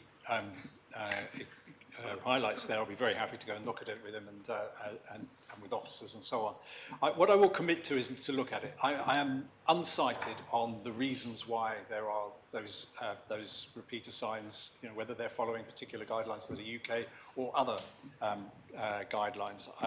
I would want to get myself fully briefed, but I accept the point the Minister is, the Deputy is raising, and I look forward to examining further, and I'd be very happy to have further conversations with him to address the issue. Deputy Tadier. Thanks, sir. I thought we were going to get a question about the good old days between 1940 and 1945, sir, when Jersey people used to drive on the right-hand side of the road, which was very European. Not like the pesky UK, sir, but my question does relate to transport, sir, and to vehicles more specifically.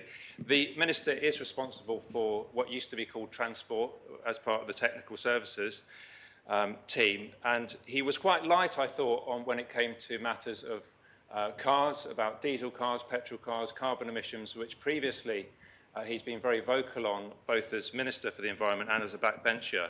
Does he still believe that we need to reduce Jersey's carbon emissions? And does he believe that this government is moving too fast when it comes to reducing carbon emissions? And does he agree with their policy to delay the ban on importing vehicles, banning importation of vehicles in those two categories? Deputy Renouf. Certainly I fully support the carbon neutral roadmap. I think it would be hard to say that the government is moving too fast. I'd love to say it is, but it's moving fast, but it hasn't actually formed yet. I think the Infrastructure Minister has a role to make the infrastructure of the island future-proof. The future of the island is heading towards a net zero carbon future. That touches on lots of areas. One, the single biggest thing we could probably do within my jurisdiction, ministerial jurisdiction, to reduce emissions would be not to build a new energy from waste plant, which is a significant contributor to our emissions. So I will continue to make the case for that. I'm part of a government. I will make the case as strongly and effectively as I can, as I'm sure the Deputy would expect. Supplementary? Yes, so when it comes to a clean air policy for Jersey, does the Minister have any aspirations for making our roads much cleaner, free of pollution, not least because there is elevated risk of all sorts of health-related issues, including dementia, for those who are exposed for prolonged periods to traffic fumes? So I've made very strongly the case in my manifesto, and whenever I'm asked, that the things that we do to achieve net zero in Jersey are nearly all better for us in multiple dimensions, and that is a very good example of that. The move to net zero means better air quality, and particularly it means better air quality in urban areas as we move away from the internal combustion engine. The exact details of the pace and so on that we do that are, of course, politically contested, but the direction of travel is surely inevitable, and it is one that I continue to support very, very strongly. Deputy Mortman. Thank you, sir. For the rural parishes such as St Peter's, St Juan and St Mary, public transport doesn't often reflect the needs of parishioners in the western parishes. Will the Deputy commit to a full rural bus review, including better links between the western parishes, St Brelard, the Enid Kenno Centre, and access to the beaches along St Juan's Bay? Thank you. Deputy Renouf.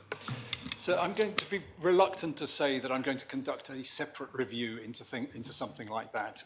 I hear and acknowledge the views that the Deputy expresses, and I heard them during the campaign as well. What I would say is that the future of the bus service should be seen as a whole.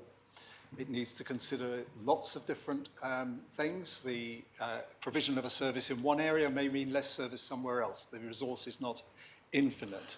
So what I would absolutely commit to do is meeting with the deputy and indeed with any other representatives from parishes who want to discuss that issue, but I would put it in the context of the bus service as a whole rather than isolate it on its own.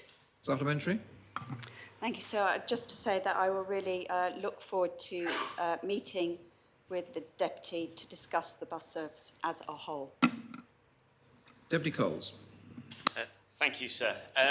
The candidate made reference to it in his opening speech about waste recycling, both domestic solid waste as well as liquid waste. Will the candidate outline his view of user pay charges? Deputy Renouf. Yes, I said in my speech that we are not spending enough and that something is going to have to be done about that. At this stage, I'm not going to commit to a particular route to solving that problem. User pay charges are certainly a leading candidate, but the deputy will probably be aware that other routes have been suggested, including the island-wide rate and including indeed general taxation and so on. So I think the new Council of Ministers hasn't yet met. I need to see that conversation in the light of other conversations with ministers. But I have made, I think, very, very clear in my opening remarks that if we are to solve these problems, we are going to have to spend more money. All, as minister, I could do is bring forward proposals, first of all to ministerial colleagues, and then hopefully to the whole assembly, and recommend and advocate for something. It will be ultimately for this assembly to decide what the best route is or what route will be chosen for that. But certainly I think that has to be on the agenda as a consideration, yes. Supplementary? Thank you, sir. Will the deputy acknowledge and admit at least that user pay charges both negatively affect those on lower income households worse than they do on those in more higher income households due to lowering hygiene standards, due to worrying about the cost of showering, flushing the toilet and even disposing of their waste through normal refuse collections? Dr. Renouf. Well, I think it depends very much how they're structured, whether other mitigating measures are brought in at the same time, and so on. But of course, I accept that a badly designed or a charge that was designed in certain ways could have that effect, and that would not be something that would be very desirable. Conrad Harbison-Hellier. Thank you, sir. And first of all, I'm grateful for the candidate that he recognized the importance of St. Helens. We'll be working hopefully in collaboration. My question is about free bus passes for senior citizens. It was indicated previous term that the free bus passes for senior citizens should be reviewed. Would the candidate indicate if he would be looking to restrict or freeze bus passes for senior citizens, or he will be willing to look into actually extend and maybe make it from 60 years old to ensure that more people use public transport? I think there is no question that obviously we would like to make bus transport available at a low or free cost to as many people as possible, but it is not free. It is paid for somewhere, and it is paid for either by services that the bus company cannot run because they have to pay to subsidise that, or it's paid for out of taxation, and so on. So I'm afraid my answer to the question will be that, as I indicated in an earlier question with regard to the bus service is that it will need to be reviewed in the context of the whole service. And that, I think, is the only honest answer I can give at this stage. I do not know what the implications of lowering the age of qualification for the bus pass would be in terms of the bus company's operations. And I do think that any infrastructure minister has to at least have that in mind as well. Supplementary. Thank you. And I completely recognize it's very difficult to commit to extending the service. Can the candidate commit that he will not reduce the current provision? Deputy Renouf. I'm not going to make that commitment. I think the only logical conclusion of saying that I would want to review the whole service would be to say that, that I cannot make any firm commitments at this stage. But I recognise the importance of the current scheme. I recognise the importance of the concessionary arrangements for young people and for old people. You know, and so in an ideal world, of course, one would want to protect that. I'm also mindful, though, that it does go to people who, not all of whom, need it. But as I say, I'm not prepared at this stage to commit either way. I think, as I say, my strong preference would be to keep it, but I cannot commit. Alex Curtis. Thank you. So the candidate will know the challenges around waste storage, and he referenced hazardous waste. And he will know that the mound at La Collette, so referenced by one States member as Jersey's Table Mountain, formed without permission because the department of the day refused, did not actually push back on the receipt of that material. Given that there is no other site for hazardous waste, will the candidate be strong and commit to saying no if those who turn up with copious amounts of waste for that site do so when it is not essential? Deputy Renouf. So it conjures up an interesting image of me standing at the Collette with my hand up saying, stop, stop. I think it may be slightly beyond my powers to say no, but I do think that the question of hazardous waste is a very, very serious one the island has to face up to. That we are bound by international treaties and rules that say that we cannot just decide to export hazardous waste. We have to get licenses for that, and the first port of call, so to speak, for hazardous waste is you are supposed to deal with it in your own jurisdiction. So we have to do a very serious piece of work to try and make sure that we are minimising the provision of hazardous waste. I think some good work has already been done in this area. I think that the existing storage facility is nearly full, but it is the rate at which it has been filling up has reduced significantly over the last few years, because I think the whole business sector realises the challenge, and it's in everybody's interest to do that. So I'm not going to talk about a ban, but I do think there is a very big piece of work to be done there. Supplementary? Thank you, sir. Will the candidate go away and review what his powers and his department's powers are to say no? It's my understanding that it is a facility they run and they have the choices to what to receive. And the reason we are in the mess we are with the mounds down at La Collette is because there was a lack of people standing at the gate saying no, waving their hands. As in so many areas, I bow to the Deputy's knowledge of the detail. So yes, I do commit to making that review. Deputy Cleave. Thank you, sir. And apologies to the candidate because this is yet another bus question. But we need to look at this in the whole. As Jersey Lifts is about to be illegal, we need to look at how we support the St Helier evening economy and make sure that it continues to thrive, or actually support it to thrive in the first place. Those with less income need to be able to get home, and a lot of evening bus services on many routes are non-existent. So, for example, the last bus to Latak goes at 6:20 in the evening. I would say that this is vital for our economy, that we do look at this, sir. So I completely acknowledge the issue the Deputy is raising, and as in my responses to the other questions, I'm very happy to meet and discuss those issues, not just with the Deputy, but with other town deputies and the Constable. I think every new minister gets a chance to pull a few levers, and one of the things to look at quite clearly is the provision of bus service. And we have had a new contract, so I need to get appraised on what that contract allows, how much flexibility it allows. But my impression of the bus contract and the way it's operated is that we have a very good operator. We have an operator that wants to help the island. And I would hope that we would get a very positive response to those kind of questions. Supplementary? I'd welcome the opportunity to sit down and talk to you about that. And perhaps we could also talk about the timetables and the fact that often Liberty Bus seem to occasionally just miss out stops, sometimes because they're running behind. We're getting a lot of complaints from my constituents who rely on it to get to their work.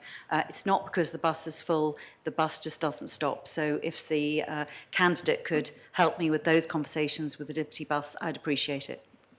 Deputy Rowner. Certainly happy to do so. Deputy Morrell. Thank you, sir. I was wondering if the candidate would give his view on the effectiveness and operational performance of Jersey Property Holdings. Deputy Rowner. So there's clearly been some questions raised about Jersey Property Holdings. I have not been close to those questions, and I would expect to examine the question when taking up office. I think there are also discussions to be had at ministerial level about the allocation of parts of the infrastructure minister's portfolio, and it may be considered that that some of those responsibilities might move elsewhere as well. Supplementary. Would the candidate please expand on his last statement, or his last phrase about some of those parts of the portfolio moving elsewhere? What does he know about this? So I'm very unwilling to do so until ministers have sat down. I think it's an area that has been discussed for many years, the possibility of moving some aspects of property holdings responsibilities elsewhere, and I think that's something that will emerge, if it is indeed emerges, over the next few weeks. Deputy Raimondo. Thank you, sir. As the Assembly and the Deputy will know, many people in Jersey don't have a car and they rely on alternative transport. Often it comes up when I speak to young people and people in general, the issue of e-scooters and what is happening there. So would the Deputy please talk on the possibility of introducing legislation to allow e-scooters? Deputy Breniff. So my recollection is that they are allowed, but you do need to have a license and helmets and so on. Certainly, well, put it another way, you are allowed to use electric bikes that are more powerful than standard electric bikes, but only if you have scooters, only if you have the relevant the relevant insurance helmets and so on. I think it's worth looking at. I think there is also considerable disquiet about the use of electric transport, fast electric transport in places where it's considered inappropriate. So I think it would need to be looked at in that context as well. Supplementary. Oh, 20 minutes is up. That completes the time for questions, and I can confirm that Deputy Renov has been selected for appointment as Minister for Infrastructure. So we now move on to the selection of the Minister for International Development. Senator Farnham, would you like to make your nomination? Yes, sir. I am pleased to nominate Deputy Carolyn, Deputy Carolyn Labby of Grouville and St Martin for the role of Minister for International Development. Thank you, sir. Thank you, Senator. Is the nomination seconded? Are there any other nominations? There are no other nominations, and accordingly, Deputy Labby has up to 10 minutes to speak, and then up to 20 minutes of questions. Yes. Thank you, and I'd like to thank the Chief Minister for his nomination. Sir, I stand here today to ask members for their support to continue serving as Minister for International Development, a role I remain deeply committed to and immensely proud of. It hardly needs stating that we live in a world of growing global instability, driven by conflict, climate shocks, and widening inequality, which are driving humanitarian need on an unprecedented scale. Yet, in this increasingly fragile world, Jersey continues to demonstrate something remarkable, that a small island jurisdiction can be a serious, credible, and respected force for good. That says much about who we are as an island and the values we stand for.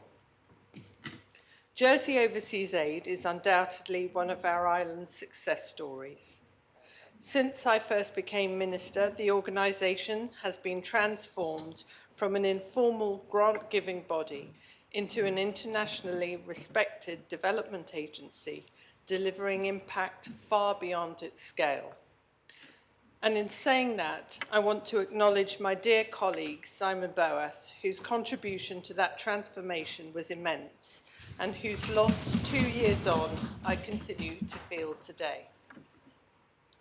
At the heart of the transformation was a strategy I introduced in 2022, focusing on Jersey's own strengths and identity. And today, 3 flagship programmes demonstrate that vision: Dairy for Development, Financial Inclusion, and Conservation Livelihoods. Areas where Jersey contributes not just funding, but genuinely adds value through expertise, innovation, and experience. Our Financial Inclusion programme has helped more than 500,000 people, predominantly women, to gain access to savings, credit, and digital financial services, building resilience and reducing poverty. Conservation livelihoods programmes have been developed with Durrell, now supports over 350,000 people to build sustainable incomes while protecting the ecosystems on which they depend. Our Dairy for Development programme is perhaps the clearest expression of Jersey's heritage, creating global impact. By sharing Jersey genetics and expertise, we are helping smallholder farmers across Africa and Asia improve productivity and strengthen food security. The Jersey cow has become far more than an icon for our island. She is now increasing milk yields in countries on a regional basis and lifting thousands of people out of poverty. These are not just short-term interventions, they are long-term investments, tackling the root causes of poverty for generations to come.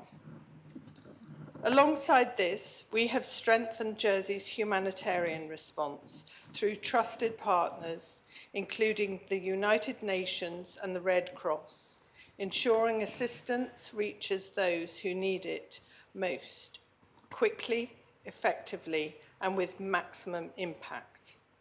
As a result, Jersey's international reputation has grown significantly.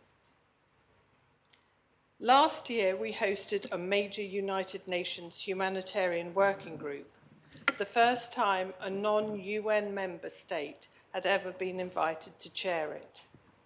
We now work alongside the United Nations, the World Bank, and other leading international organisations, helping shape policy as well as delivering programmes.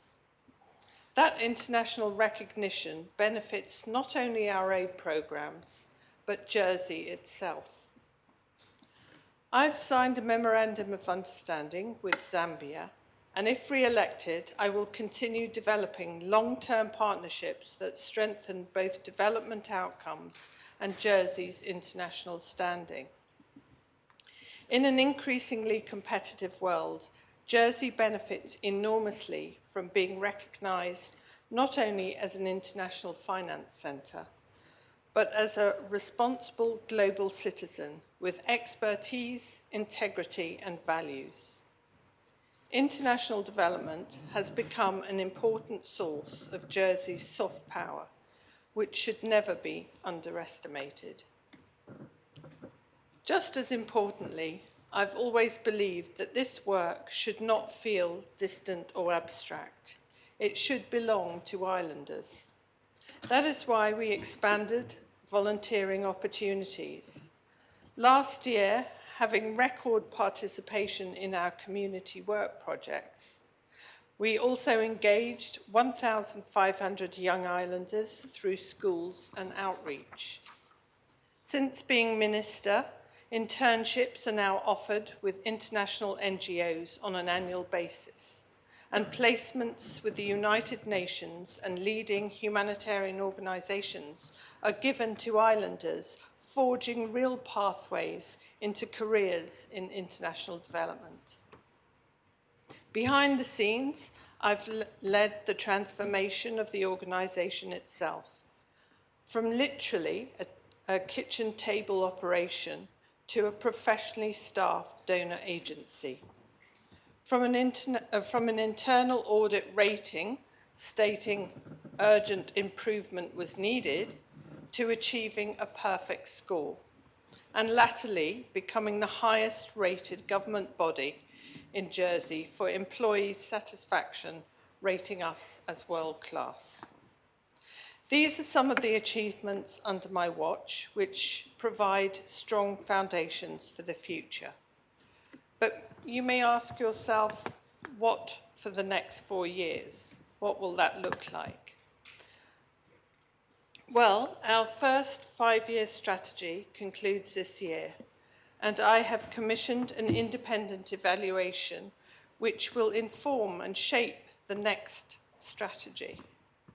I will oversee the next phase of JOA's evolution, building on what has already been achieved, while responding to new global challenges. I will focus on long-term sustainable development, ensuring Jersey remains at the forefront of effective international development. I will ensure full transparency of funds, maintain robust monitoring and evaluation of our programmes, and continue my commitment to delivering high-impact, cost-effective development assistance on behalf of the people of Jersey. I will expand opportunities for islanders, I will strengthen education and public engagement, and I will promote the development of Jersey's reputation as a centre of philanthropy and experts in dairy, conservation and finance. The work of international development also complements other aspects of my responsibilities. As lead on the Island Identity Project and latterly Assistant Minister for External Relations, it all helps to present a consistent outward-facing narrative about our island on the international stage. Sir, since becoming Jersey's first Minister for International Development, I've worked extremely hard to build a modern, professional and internationally respected aid programme that reflects the very best of our island. I'm immensely proud of what my fellow commissioners, the JOA team and I have achieved together, and I believe the results speak for themselves. I ask members for their support to continue this work and deliver even greater impact in the years ahead. Thank you. Thank you, Deputy. I'll move to a period of questions. Are there any questions?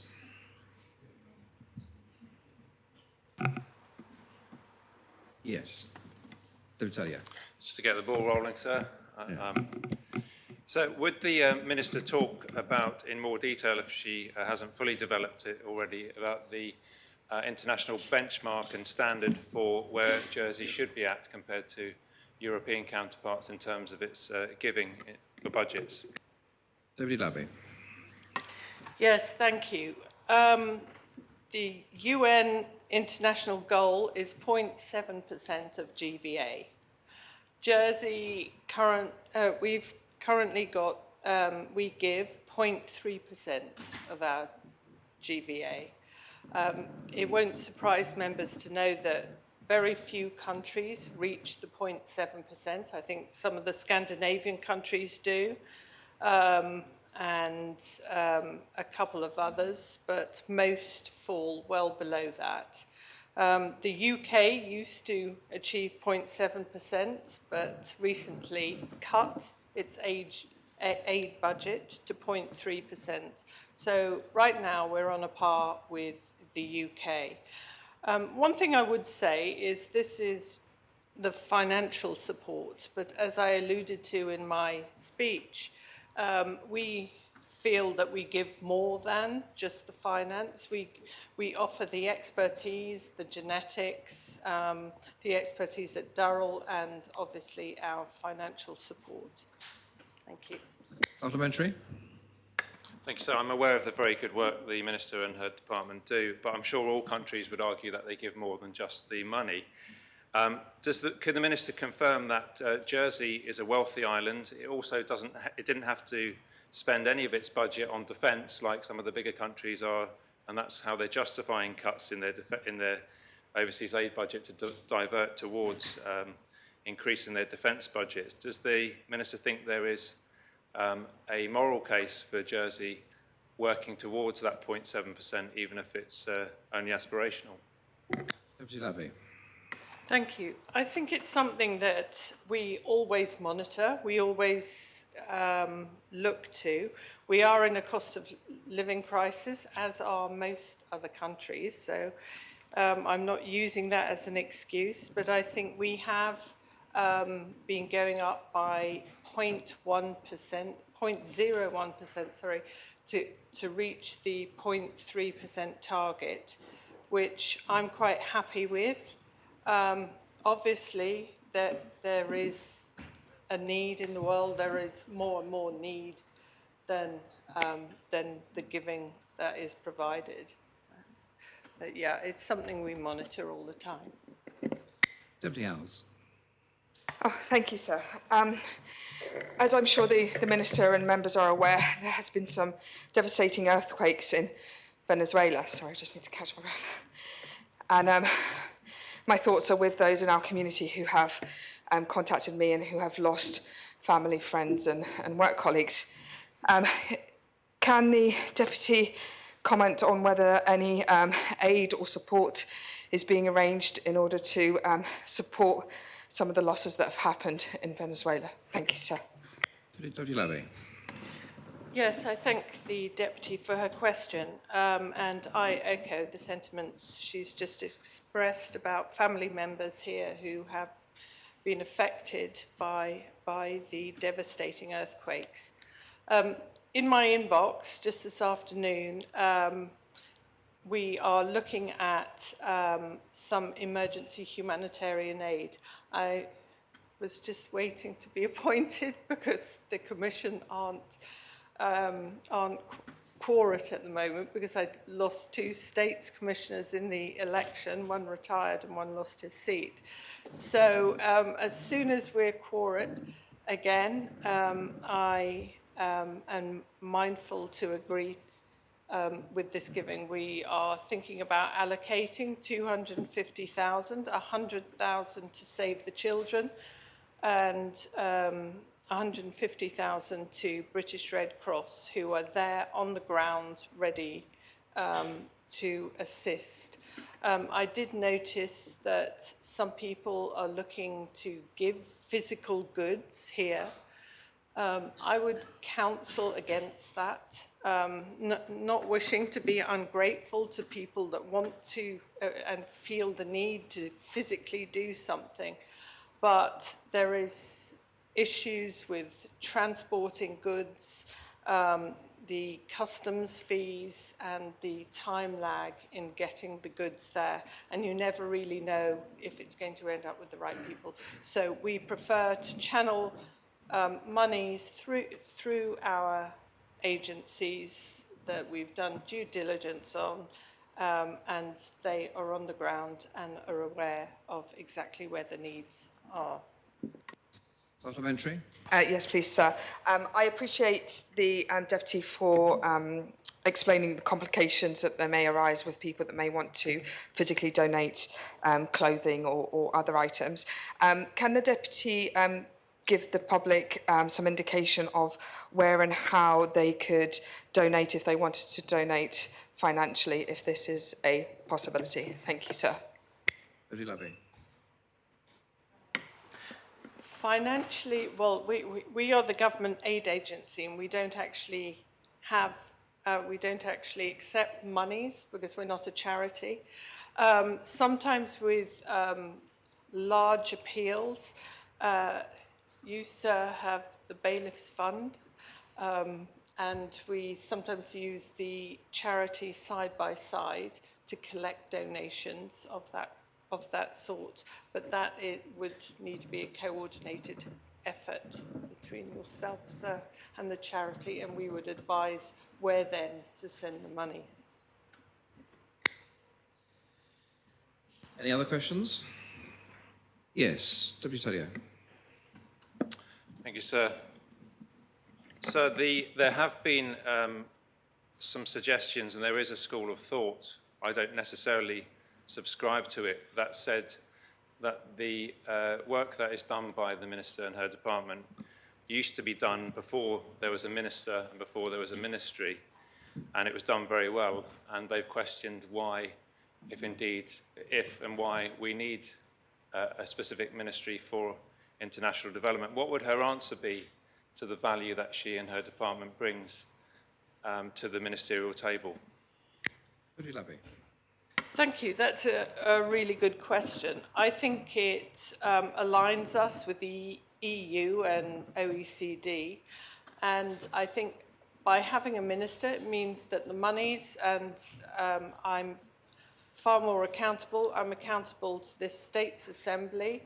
There's questions without notice. We're then scrutinised for the monies that we give. So I would say from a transparency point of view, it's far better to have that representation. Also, when we didn't have a minister, the budget was declining on an annual basis.